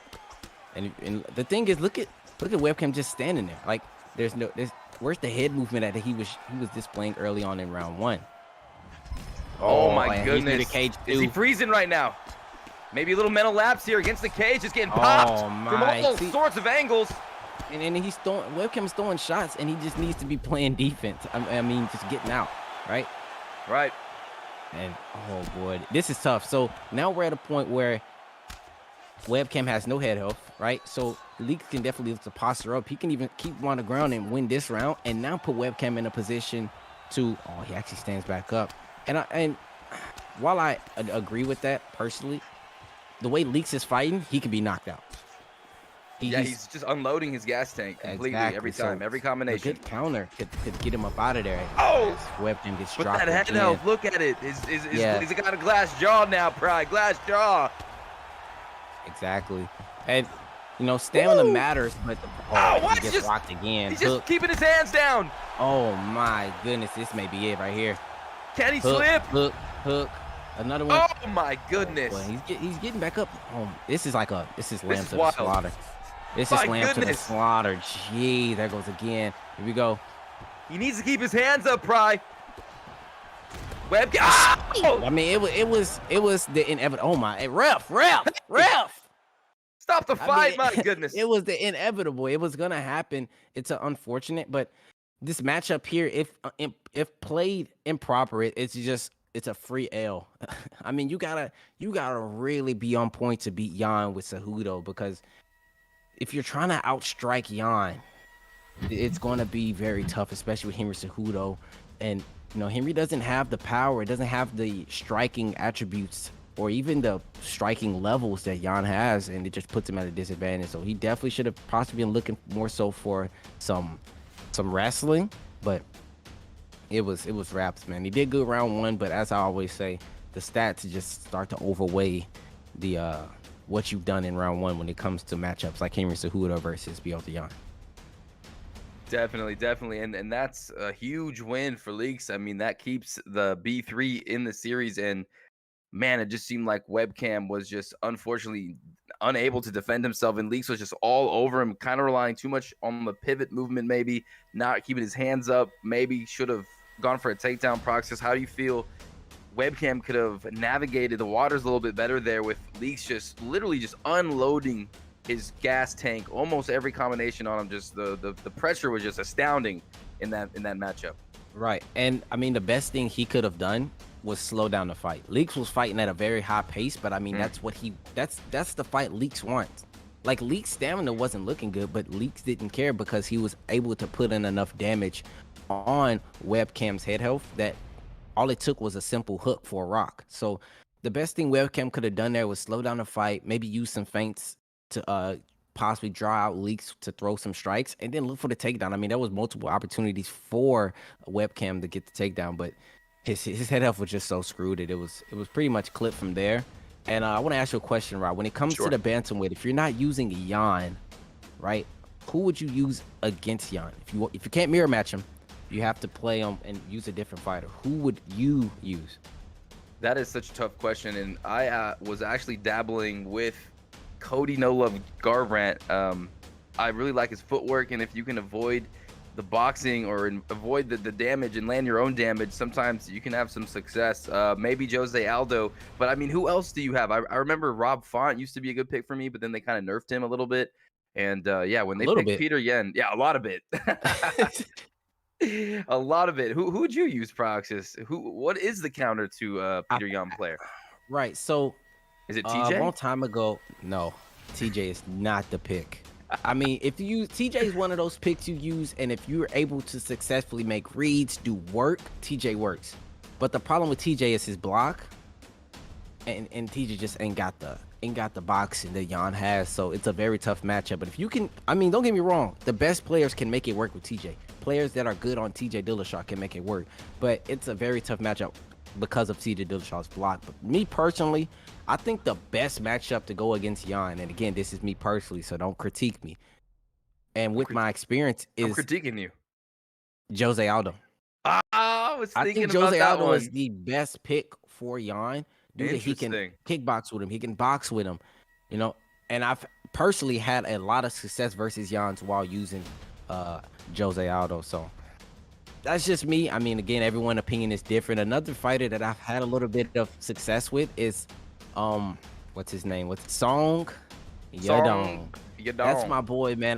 The only problem is it's kind of falls into the same place with Henry Cejudo, is the stats, man. It just feels like I I'll give you an example. I fought Zayef, and I was using Song Yadong, and I have a lot of success with Song Yadong versus Yan, but I fought Zayef, and that dude smoked me. But hey, it looks like both of these fighters are ready, so we can go ahead and jump into the next match, man. We got Pablo Grips versus KB King. This is for the bread. This is gonna be. Is Vex going to go?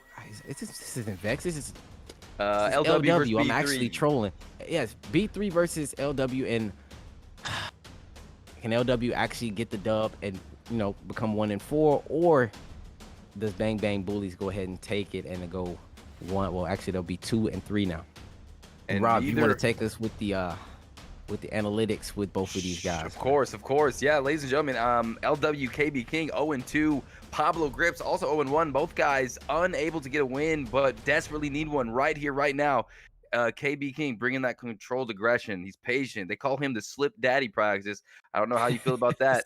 Lost to Blink week 1. Nazneem week 5. He's a last-second replacement here tonight for LW, and Pablo Grips has so much experience. He was at the Esports Live competition, but he did lose to EK Cheery week 3, and both these guys need this win to win the series. A lot of pressure on the shoulders of these two competitors, and it looks like Pablo going with Max Holloway and maybe LW going with Alexander Volkanovski.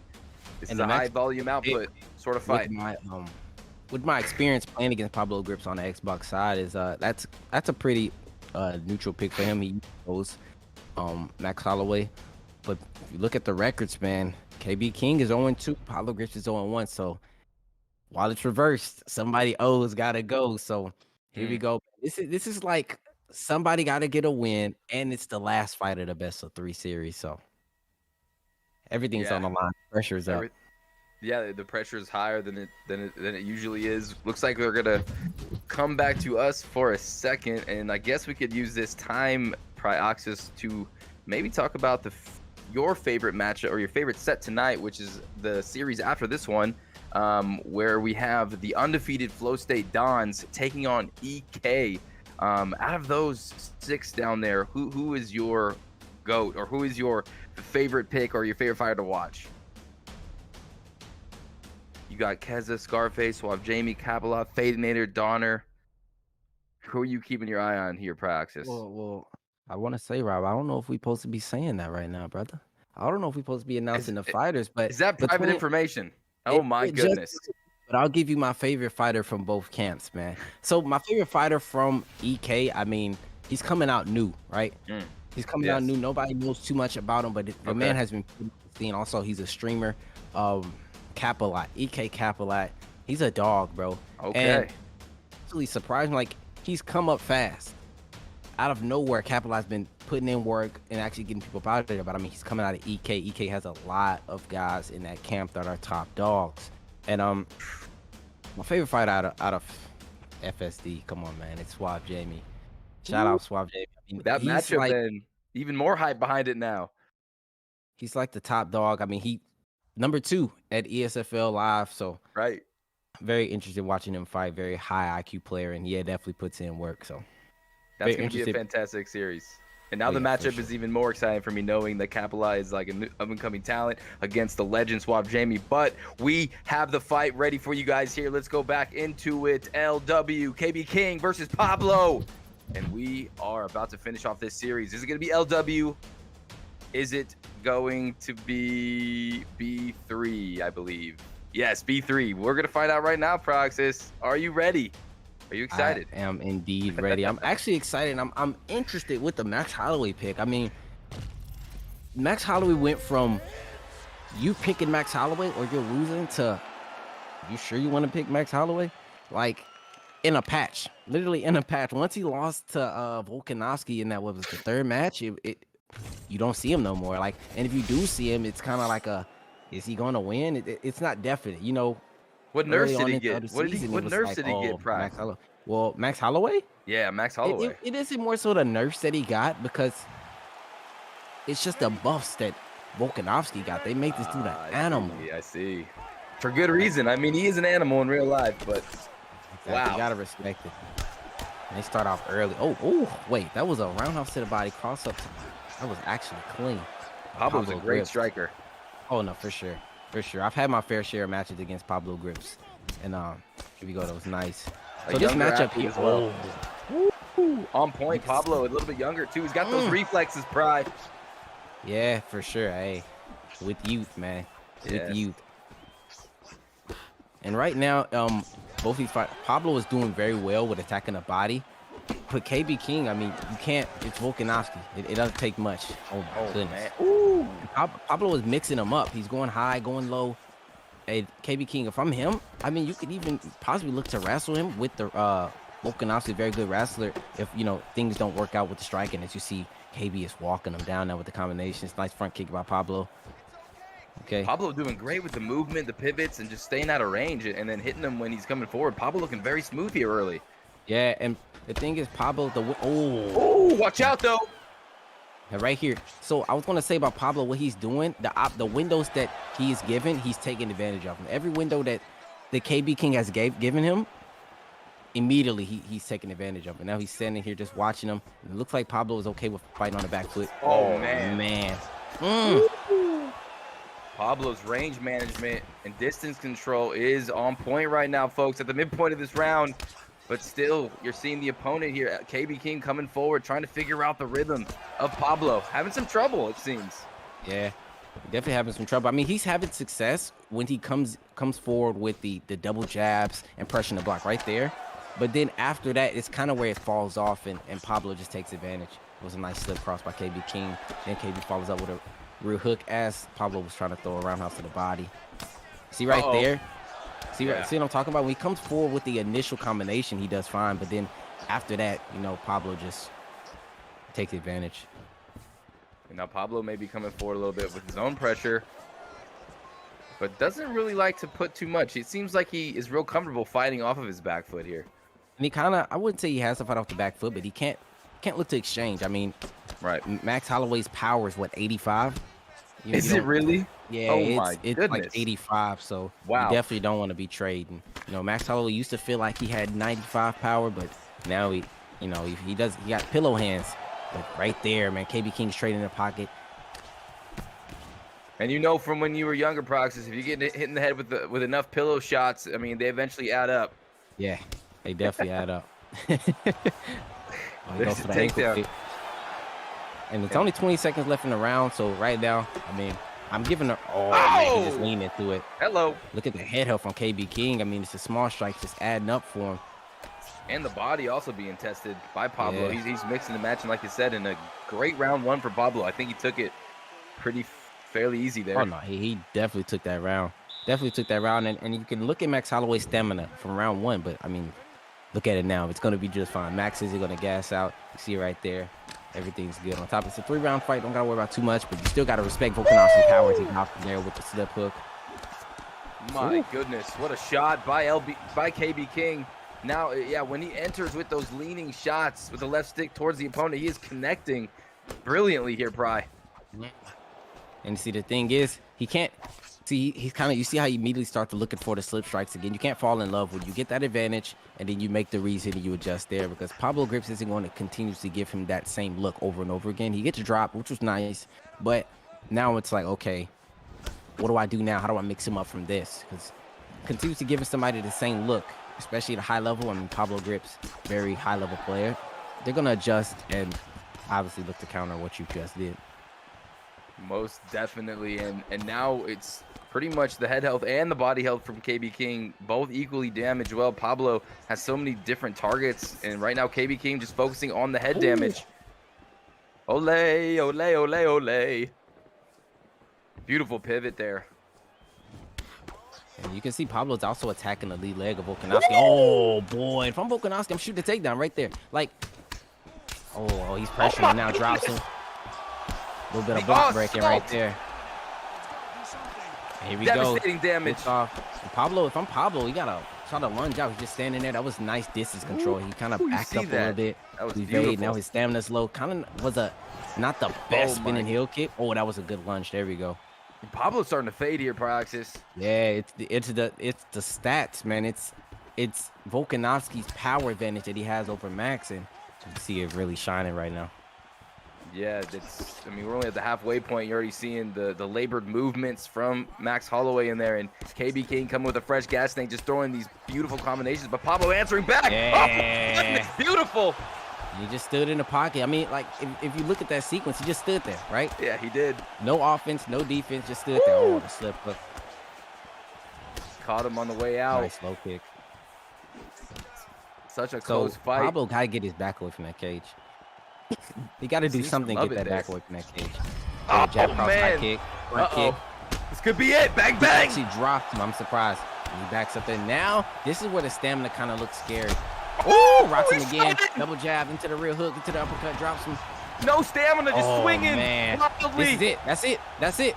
GG. Oh. My goodness. And bang, bang, bullies just like that says, nah, we're not giving your team a dub today, and knocks him out. I mean, honestly, the fight was his to lose, but he said not today. So shout out to Pablo Grips. Got the dub. That's tough. That's very tough, man, because KB King was going in there. He had pure momentum, and it was doing work, but he just stood there. I mean, he literally just stood there while Pablo Grips, when he was in trouble, he backed up and kind of, got out of range. KB King just stood there and just ate the punches. I mean, he dropped him with those uppercuts while he was rocked, and he had no stamina. Just think about moving your head possibly and trying to counter. He would have instantly knocked Pablo Grips out. He had no stamina, head up already low. He would have been done for. But hey, today is Pablo Grips' day. Definitely Pablo Grips' day. Is that something that is unexpected, though? I mean, someone like Pablo Grips throwing these punches with no stamina. I mean, sometimes you're not expecting that second, third, fourth, where you're like, why is he still throwing? And it can throw you off sometimes. I mean, sometimes it throws me off. So, I mean, that is just a testament to Pablo's aggressiveness and his willingness just to throw it all out there to get the win. And I feel like that got him the dub right there. Proxys, just his willingness to throw, completely gassed out. Though. Pablo Grips he's a dog. Pablo Grips goes in there. He was playing very, calculated here because he was playing it smart. But I know Pablo Grips, and he will go out there. He will throw combinations like at the end there, the jab cross high kick. He will try to get you up out of there. And I mean, that's kind of what he needed to do. He wasn't having too much success on the back foot. He needed to go in there and actually put some pressure on him. And I mean, the jab cross high kick rocked him into the knockdown until another knockdown, and he got him up out of there. So, and that's B3. Moving on to 2 and 3. LW 0 and 5, still unable to get a point on the board. You gotta feel bad for the LW boys, but they did put on a performance tonight. They tried their best, but it was B3. Now 2 and 3. Maybe some playoff hope still looming in the future for these guys, but Prioxis, ladies and gentlemen at home, we got the final matchup, the final set of the night, and this is the one that Prioxis has been talking about, the one that he's the most excited about. We got the Flow State Dons versus the Elite Kings. Let's talk about these fighters in this matchup here, Prioxis. And look at it. I would set my favorite two players on Flow State Dons and Elite Kings. Suave Jamie is my favorite player on Flow State Dons, and Elite Kings is Capelot, man. And they're actually matched up in the second fight. So a lot is riding on that fight, especially with the first fight. If let's put this into scenario. Keza wins for match 1, right? Now it puts pressure on Jamie to finish it out. It puts pressure on Capelot to bring it back. That way, they don't go 2-0. So fight 2 is perfect. Fight 2 is perfect for those guys, because if it was fight 3 and possibly, let's say Flow State Dons won 2-0. Well, fight 3, not that it doesn't matter, it's just not as much pressure on both of these guys. But hey, fight 2, this could either close it out or tie it up for either fighter. And but it's not about their fight, man. It's about the first one. We got Keza versus Scarface, man. And Rob, you want to go into it? Give us the analytics between both of these fighters, man. No problem, Praxis. And it's so interesting how these series, it's so unique. There's added pressure depending on how your teammates perform in the previous matchup. But right now, we got Keza 2 and 2, the pressure machine, unmatched fight IQ, dominant grappler, top or bottom. He lost to BFA P Trixie and KM Caliber, but he beat Vex Chris and LW Ernesto. And he is going against the Elite Kings, the veteran camp, throwing out Scarface, who has yet to taste victory, yet 0-1. High fight IQ, though. Entertainer, unpredictable. Lost to B3 Zach week 3, and they have they are about to lock in their picks here tonight. And it looks like it's going to be Carcara France versus TJ Dillashaw. Here we go, Pry. The TJ pick, man. When I see TJ at flyweight, I get scared, bro. Because TJ is like a shell of himself at flyweight. And then you got Kai Kara-France that was a dog. I mean, he's essentially TJ Dillashaw, but with power. Like, Oh, man. maybe doesn't have the footwork, the agile, but he has the power. And it's going to be an interesting matchup on how both of these guys are going to play it out. But here we go. Oh, my. And they start off right off the rip, going crazy. Kez in the red, Scarface in the blue, and right away Keza putting some pressure on Scarface. Oh, they're just throwing down here. Yeah, they're just throwing. And you want to be careful when it comes to sequences like this. Oh my goodness. Woo. And these type of matches are those Rock. Man, He got to back up. He has to back up. Scarface has to back up. And that's a very dangerous kick for Keza to throw there. And these type of matches are coin flips. You don't know who's going to rock who's going to make the proper read at a certain time, because both of these guys, doesn't look like too much reading is going on. They're just throwing shots, slipping their head. Oh my goodness. And look at the head health. Look at the head health on Scarface already. It's getting drained. He's trading while having lower head health, so it's making it go down even faster. Keza looking to break the block there. Catch him with the duck roundhouse. and it just seems like the output a little bit higher on Keza, but when Scarface does land practice, it does a lot of damage. He doesn't have to land too many, but it is Keza just finding his range a little bit better, I feel like, round number one. Yeah, and if I'm Scarface, I'm making Keza make the mistakes. I mean, he threw that ducking roundhouse from range. He also threw that crane kick from range, so you possibly could play footsies with him and try to get him to throw something crazy, but oh my goodness. And right there, you can see Keza's throwing good combinations in the pocket, and those are opportunities for him. Oh my goodness. There we go. There it goes. Right there. Opportunities for him to slip counter for Scarface. Keza's heavy committing on his strikes. He isn't like trying to bait him into a counter. Like that right there was a bait into a counter. But isn't doing too much baiting. And when someone heavy commits, the counter is always there. If they just threw something besides the straight, maybe a rear hook or something a little bit more powerful, would be a lot more devastating. But, oh my goodness, both guys tagging each other brilliantly on the inside. You see, Keza heavy commits, man, with those strikes going forward. And while it's a plus, it's also a minus to it, too. So be careful, especially with Scarface looking for the counter there, catching it with two uppercuts. Oh, my goodness. My goodness. And he just stood, Scarface just stood there and ate the high kick. He kind of, Scarface can't trade anymore. Oh my goodness. Keza because he stood too long in the pocket. Connections by Kara-France. Denies the static guard transition. There we go, back up to the feet. And then, again, this is what I say coin flip. Both fighters are just going forward, throwing shots, so one could possibly rock. But Keza right there in that sequence, he kind of threw hard, and he wasn't in frame advantage anymore. And then Scarface, boom, instantly threw a combination and rocked him. Now you've seen a lot of range, a lot of hesitation maybe from these two guys. They know that their head health is very low. Oh my goodness, that head kick. And then dropped with the brain. See, right there, those are sequences like that. You know, if you just slow down the fight and pay attention, that is an easy, no disrespect, an easy duck high kick. Because it was kind of telegraphed. He was showing that he was going to throw that high kick. He's shown that same combination before. He follows up with front kick. Right hand connects. Oh, man. Oh, he drops him, overthrows. Here we go. Too much power on Kai. Scarface, hook. A straight strike gonna get him up out of there. He slipped. He read that one, Pry. You read it, but so did Kimura. Keza. And see, he's going to be, okay. He wasn't going to get that Kimura due to the stamina that Scarface did have. He denies the transition. Beautiful. So now, nice reversal by Keza. Keza definitely very good on the ground. He did not transition, got full grapple. Probably going to go over into side control.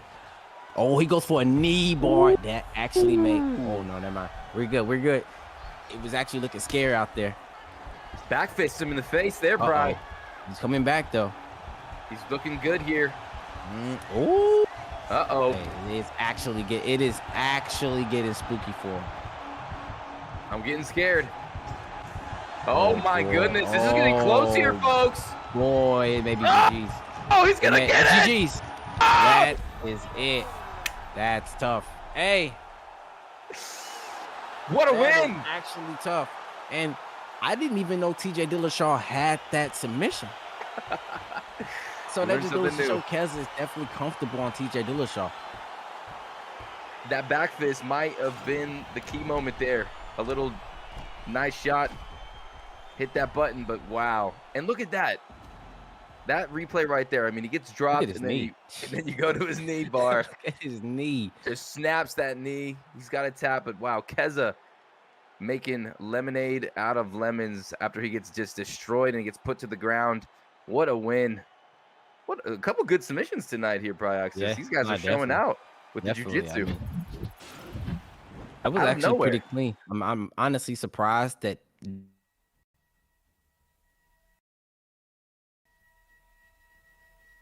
that submission happened. I was expecting just pure coin flip, and once it went to the ground, the coin flip was gone because, I mean, the fighter's on top. He did not have to transition, postured up. He had great stamina, and boom, went to the knee bar submission. And if you guys don't know, the knee bar submission is actually a pretty good one. Another way to get the knee bar submission, if you don't know, is if you're the fighter on top of your opponent, tries to go to backside, holding both triggers and flicking your right stick towards that direction, whether it's left or right. Where they try to go backside, you'll instantly go into the knee bar submission. And it was like that since UFC 2, but not, I mean, UFC 3, but not many people use it in UFC 4 anymore. Pro tips by the pro player Pryoxis. What a treat. But Pryoxis, it's 1-0 right now.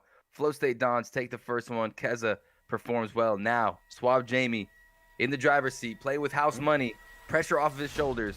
Capilot has a long way to go. A big journey here to get this win against Suave Jamie in this next fight. As we put it up on the screen, can he do it, Pry? Can he win this one? I'm not sure if you just said the pressure is off of Jamie, because the pressure is it's 100% on Jamie. It's 100%. The pressure is on both guys. Capilot has to bring it back. Jamie got to close it out. Right. So, but if Jamie loses, his teammates still could save this series for him. Right. I 100% agree. So, but I mean, Jamie being the competitor he is, he doesn't want to have to. No disrespect to his teammate, you don't want to have to depend on your opponent, right? You want to close it out yourself, because if, let's say, Jamie loses this, now the pressure really goes towards, you know, his opponent, and he loses, right? Jamie loses, now his opponent has pressure. Capilot wins, now his team, like, their morale is higher. But you do see here on the screen, Jamie is up 4-0. But I can tell you right now, take the records and throw it out the book once ESFL starts, bro. Those ranked matches don't matter in the ESFL. So here we go. Capilot on Dustin Poirier, Jamie on the typical Conor McGregor pick. Capilot don't want to touch his glove. Jamie pushes it back with the front kick. You know, I mean, there's been some talk, so blood is definitely bad. Bloody waters here. Capilot, like you said earlier, is such a huge up-and-coming talent coming out of nowhere, but Suave Jamie, the ESFL Live competitor, got all the way to the finals, lost to Romero, and now he's here again with another big moment in front of him and a beautiful spinning back kick to the body. I mean, just to add to that, I mean, Capilot beat Yerda. He beat Yerda, which is a very, very good player. So, to put that into perspective, man, he definitely done a nice low kick by Capilot. Jamie pushes him back with a lead leg side kick again. Both of these fighters kind of playing footsies. Not too much happening, but I mean, once you get to the top, man, a lot of these guys, you know, they want to be careful, don't want to get themselves in bad positions. Definitely not. Nice good slip movement there. Ooh, watch out. Good defense. Just a very technical exchange between these two competitors here. And you can see right there, Capilot is definitely looking to attack the lead leg of Jamie. Conor McGregor's switch stance isn't that great, and that also brings down the power and puts him in it. I mean, that was a nice spinning kick to the body. Conor McGregor jab cross is something you don't want to play with. That thing is fast, and it does damage. Yeah, that's his money combination there. Cross by Jamie. Oh, sharp knee. Capilot hanging in there, though, right now, but it just seems like the damage being dished out by Jamie. You're not even seeing it, really, but it's just adding up. Yeah, and I was going to say, there we go. Capilot needs to probably take it to the ground. Jamie's no slouch there, but you want to pepper Conor McGregor. See, oh, he did not transition. He's going to roll him over. And Jamie is a problem on the mats, man. Yes, he is. Don't want to play with him on the mats. I mean, if he gets side control, it could definitely be bad for Capilot. Capilot, oh, that was a bad mistake. And that goes into experience. Jamie gets the top down here. And a huge stamina advantage. Oh, nice he denied by actually denies Capilot, though. He goes left. Jamie denies it. That was Boy. beautiful. Now Jamie postures up. Conor McGregor doesn't have the best. Oh, and he there has no goes the stamina, rock. Pry. Yeah. Big shots. Oh, And I'm not that's sure what game-changing. triggers that, but Right? the rock What and was all that? your stamina just goes away. And I mean, look at the head off on Capilot. It is bad. And now you're in a situation where the guy's on top of you, he's doing more damage to your head, and here's Jamie in side control. And this is where Capilot chose the fight to be in. Jamie totally turns the tables. Now dishing out damage. Oh, side saddle position, sharp elbow. Suave Jamie doing work. Yeah. Here we go. Postures up, goes back into side control. Jamie's looking to do some damage from side control. He's looking to deny transition and do some more damage. Personally, I think he should have just went crazy with the posture up there. But all in all, this is definitely Jamie's round. Capilot goes for a Kimura at the end of the round. Definitely Jamie's round, 100%. But again, it's a 3-round fight, not a 1. So Capilot does have the opportunity to come back. But he took a lot of head off damage, but Dustin has some very good recovery. So I don't expect the head off to be that bad. Here we go, round 2.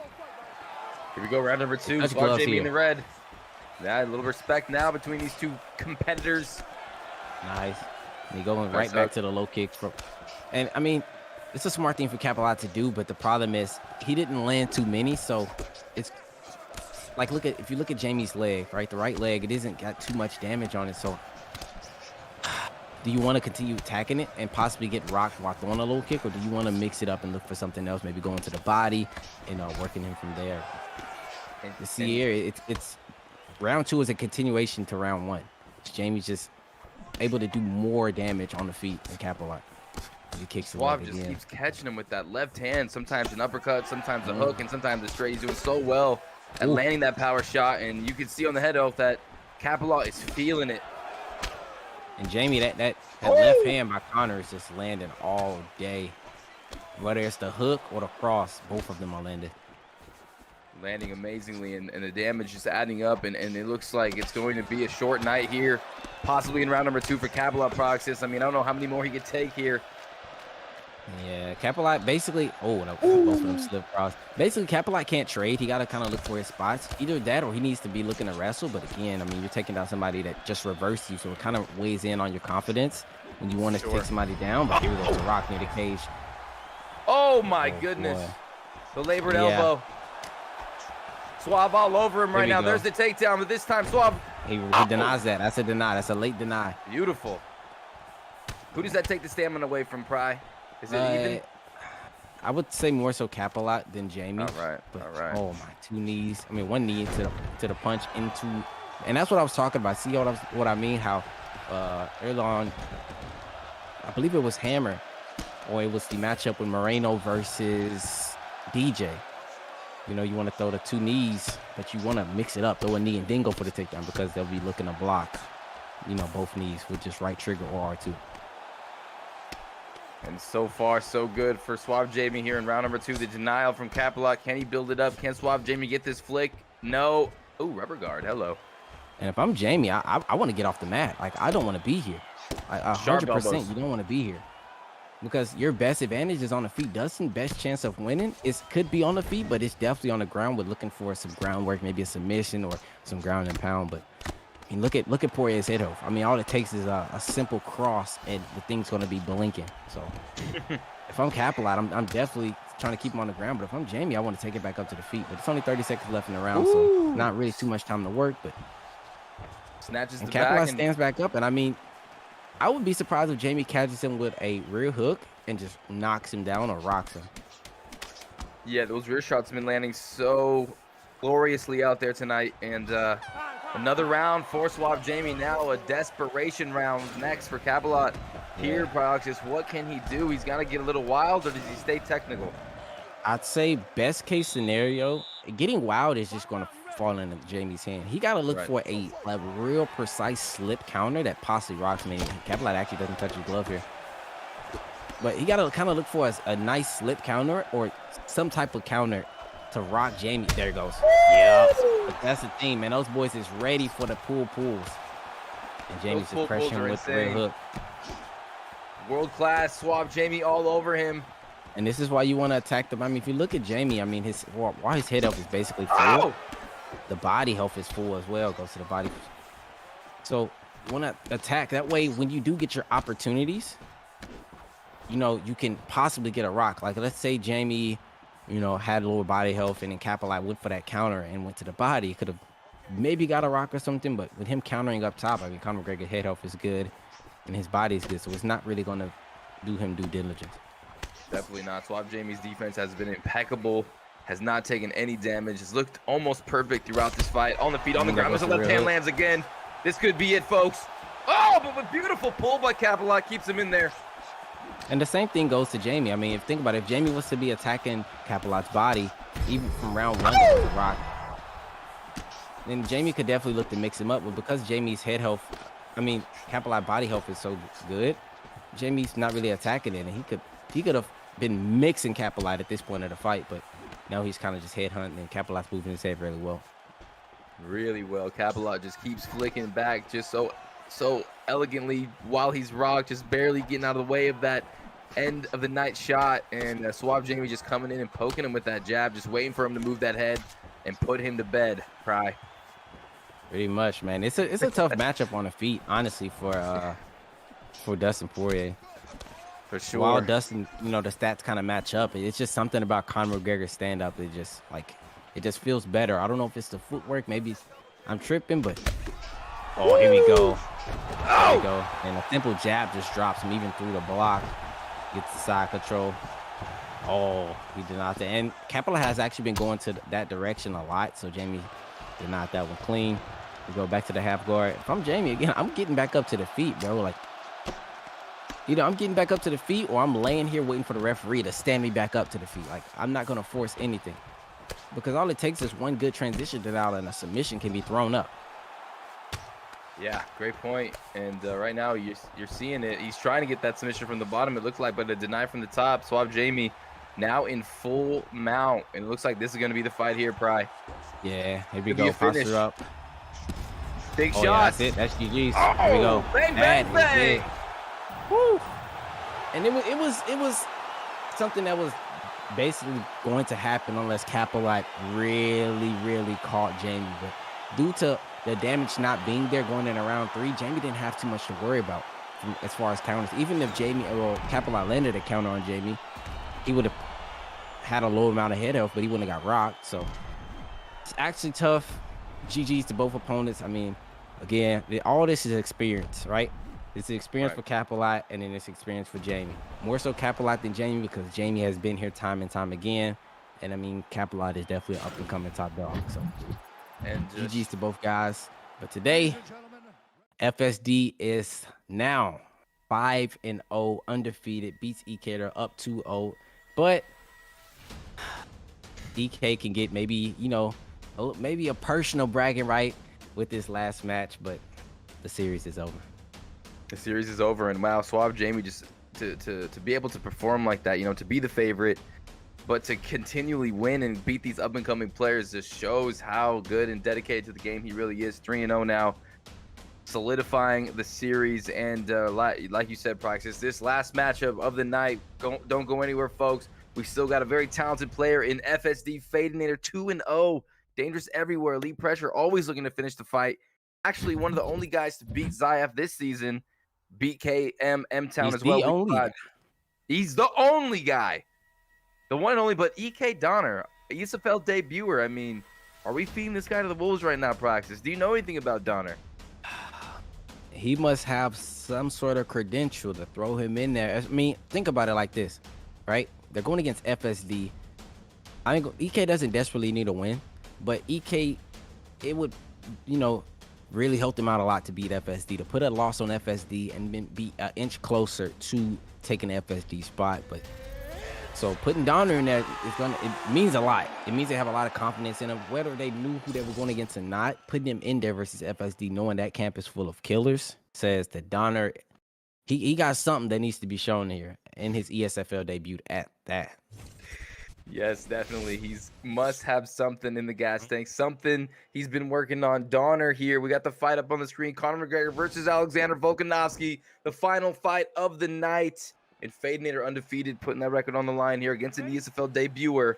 And we'll see what happens as Eve Levine calls us in proxies. Here we go. It's the classic matchup. I mean, you kind of see this matchup a lot. Conor McGregor versus Volkanovski matchup. I mean, it's the two best fighters within the division, so kind of got to expect it. While people don't like it, you got to expect it and respect it. But here we go. Hey, I like it. I like this matchup. An early Fadinator putting on that pressure. Testing the block of Donner. You can see Donner with the 2 lead low kicks. I mean, Volkanovski lead low kick is actually level 5, so. Sheesh. I mean, look at Conor's lead leg. That's 2 lead low kicks. So you can definitely continue looking to attack it. And you see how he follows up with the roundhouse up top. So just continuously mixing them up with the kicks. But you want to be careful just backing up, holding the block. And it's back near the cage. Oh, man. Power shots from Fadinator. Yeah. And see, these guys back up and then they just throw. If you're going to throw. Oh, and then he drops him with the slip hook cross followed by the overhand with the lead hand. Here we go. Flipping on the cage. Tries to throw a knee to the head. And so right there, you bank in round 1, right? You kind of, I'm not saying him asking Donner to just back up, but you know round 1, you're up right now with the knockdown. So you play it safe, and I would more so attack, really attack what Conor McGregor, what you want to. Okay, I know I want to attack his lead leg. I know I have this round in the bank. As long as I don't put myself in dangerous positions. He slips back, followed by the rear elbow. I'm attacking the lead leg. I'm really trying to get that lead leg up out of there. Seems like he's playing it pretty safe here, not putting himself in too much risk, but he is throwing some power shots off those counters. Yeah. You just want to be careful, though, because, I mean, again, this is Conor McGregor we're talking about. Not even just Conor McGregor. This is Fadinator Conor McGregor. So anything could all change. It takes is one. Definitely. You don't want to get knocked down back. See right there? Look at this pressure by Fadinator. I mean, he's all over him. He's right in front of him in the phone booth, just daring him to trade here, and he's connected pretty nicely. And Donner, I mean, a very good opportunity for him to just clinch. Just clinch him and try to turn him around, put him on the cage, and do some work, or maybe even shoot a takedown. But just backing up, having you backing against the cage is just not the move, especially with someone like Volkanovski. His footwork is 99. Like, your back should never be against that cage with someone with 99 footwork. But something I wanted to go into depth earlier, if you guys don't know, if you are blocking your footwork, your fighter moves slower. And if you're not blocking, your fighter moves faster. I mean, something a lot of people don't know, but a lot of people that know it don't utilize it enough, man. If your fighter's not in range, why are you blocking, right? It's like this range right here, obviously you want to be blocking, but as guys reset, you want to reset and drop the block. There's no reason to continue blocking once both fighters are resetting. Definitely want to keep that footwork going, but sometimes, when you get hit, you want to hold that R2. You don't want to get tagged, and it could actually hurt you more than it could help you. But wow, I believe that Fadinator got a lot more out of that round than he should have. I mean, he really dug to the body, put a lot of pressure, but still, I think his opponent got that round. Volkanovski player got that round 1-0. Yeah, I'd say he took it, but the problem is Fadinator did what he wanted to do in that round. And yes. Donner, while he took the round, Fadinator, look at Donner's body health. Look at his chin. It's not looking good. But, I mean, Donner's really doing well with the counters, though. I mean, the slip cross followed by the lead overhand is doing him really, really good wonders. But look at the body as he gets dropped there now. Goes to the body, goes up top. And Fadinator is all over him again in his pressure. The teeps. He wants him to back up against the cage, and Donner struggles in these positions, it seems. Yeah. He really struggles with fighting with his back into the cage. But I mean, that's most people. Most people aren't comfortable with their back against that cage, so that's to be expected. But something that Fadinator is doing that a lot of guys don't utilize, which is really helping him, is attacking the body. Look at the stamina on Donner. It's really draining. On top of that, now you got to worry about the body. If he gets rocked, Fadinator can go, okay, what I want to do? I want to go high-low or low-high? I want to continuously attack the body, or do I want to go up top? And just a very bad position to be in when your body health. And he stayed in a pocket there and caught the jab cross high kick. And Donner again pulls a rabbit out of his hat and gets the knockdown with no stamina at all. That head kick landed, and I mean, that's a little bit of a lucky break maybe, but Donner in control again of round number 2. And the thing is, Donner got the stamina. He doesn't have a lot, but Donner got the stamina plus Fadinator's head health to possibly drop him and possibly get the knockout. But you really got to be careful. Connects. There are 3 hooks followed by the Bang, that could be it. That's one of those new blocks. That is one of those new block breaking combinations I see a lot. The second I see someone throw a hook and then they throw another hook and they throw another one, I know exactly what's coming after that. If you guys don't know, 3 straight strikes will make your opponent commit to blocking everything straight. They'll have to guard block like this, kind of like a shield. Right. And then when your opponent throws 3 hook strikes, basically round strikes, you'll kind of do like a little spread block out here where you'll block all the round strikes and leave the middle exposed. So that's what he did there. Kind of the new way of people are breaking the block, but kind of got to expect that. And that comes with, again, experience. And Donner's first fight in the ESFL, and he had to go against, Fadnator. So pretty tough. But again, all this goes into experience. EK, while they are now, I believe, 2-3, I don't think they're completely out of the picture of possibly, going to the playoffs for the ESFL. But hey, Florida State Dons are now 5-0, and we can go ahead and take a look at the rankings of the record for all. Go. That's crazy, man. That was a good fight. That was a very good fight, man. And as we show here, okay, where are the rankings? The rankings are coming up on the screen. A clean sweep from Flow State Dons, 5-0. And as we get to see these rankings up, we'll talk about them. Prioxis, it seems like FSD obviously will be in control. They have to be number 1. And then you'd have to say the BFAP probably are going to be number 2, 4-1. And there you go. You can talk about the picks now. They're on the screen. Can you see them? Oh, yes. How are we feeling? Number 1, Flow State Dons. Number 2, Built for Ankle Pick. Built for Ankle Pick only loss is coming to Flow State Dons. Kingsman's took a loss to BFAP today. Elite Kings, as we just watched them lose. Right. Vex did beat Lethal Weapons. So, actually, no. I believe DD Boxing beat Lethal Weapons. No. Am I trolling? You could be. Am I actually trolling? DD Boxing beat... Because that's Hammer team. The Hammer lost... Okay, so B3 beat Lethal Weapons, yes, because B3 was 1-3 and Lethal Weapons was 0-4, and then Diddy Boxing beat Kingsman. We got a 4-way tie there, Praxis. 4, 5, 6, and 7, and then you got Flow State Dons kind of putting some space in between. And Lethal Weapons, unfortunately, 0-5. It seems like there's a chance for 4 of these teams. I believe half of the teams are going to probably make the playoffs. I'm not really sure 100%. Top 4. Yeah, so the top 4. So a lot of teams still in the hunt. Maybe Lethal Weapons out though. That's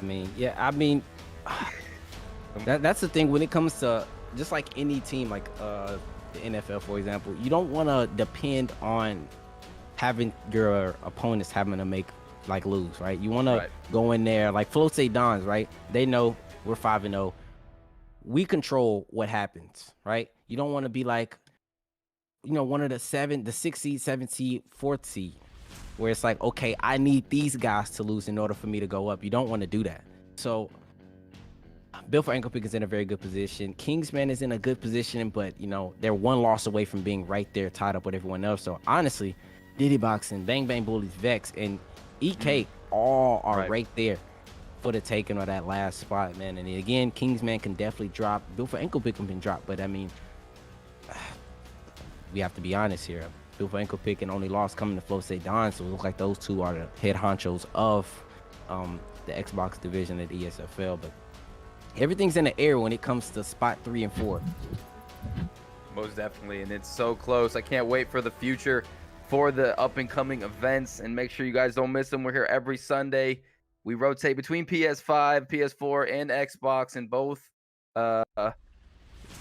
organizations bring it every time. Xbox and PS5. It's always a fun time here in the Esports Fight League. And shout out to Prioxis coming through, giving his expert analysis, doing a fantastic job in commentary. Thanks for being here. It was a pleasure to be here with you. Prioxis, any final words on our way out in this event? 1, appreciate ESFL for having me, because I literally asked yesterday and they got it done. 2, everybody in the chat, man, if you're on the YouTube side, go ahead and drop a sub. If you haven't yet, a lot of guys forget. Be sure to leave a like on the video, and on the Twitch side, be sure to leave ESFL a follow. Everything is free. All these things are free, bringing very entertaining fights every given Sunday, man. We got PlayStation side next week. I'm excited to be competing there. And again, appreciate you, Rob. I thought it was gonna be 3 of us, but it was just us 2, so it's exciting to do that. But hey, I'm not mad at it. I'll definitely be looking to possibly do this again whenever the opportunity may be given, man. Of course, and as always, guys, hope you enjoyed the event tonight. Esports Fight League Xbox Season 4, Week 9, Week 10 next week. Don't miss it. Hope you guys had a good time. Farewell. Esports Fight League, we out of here. Boom, boom, boom, boom.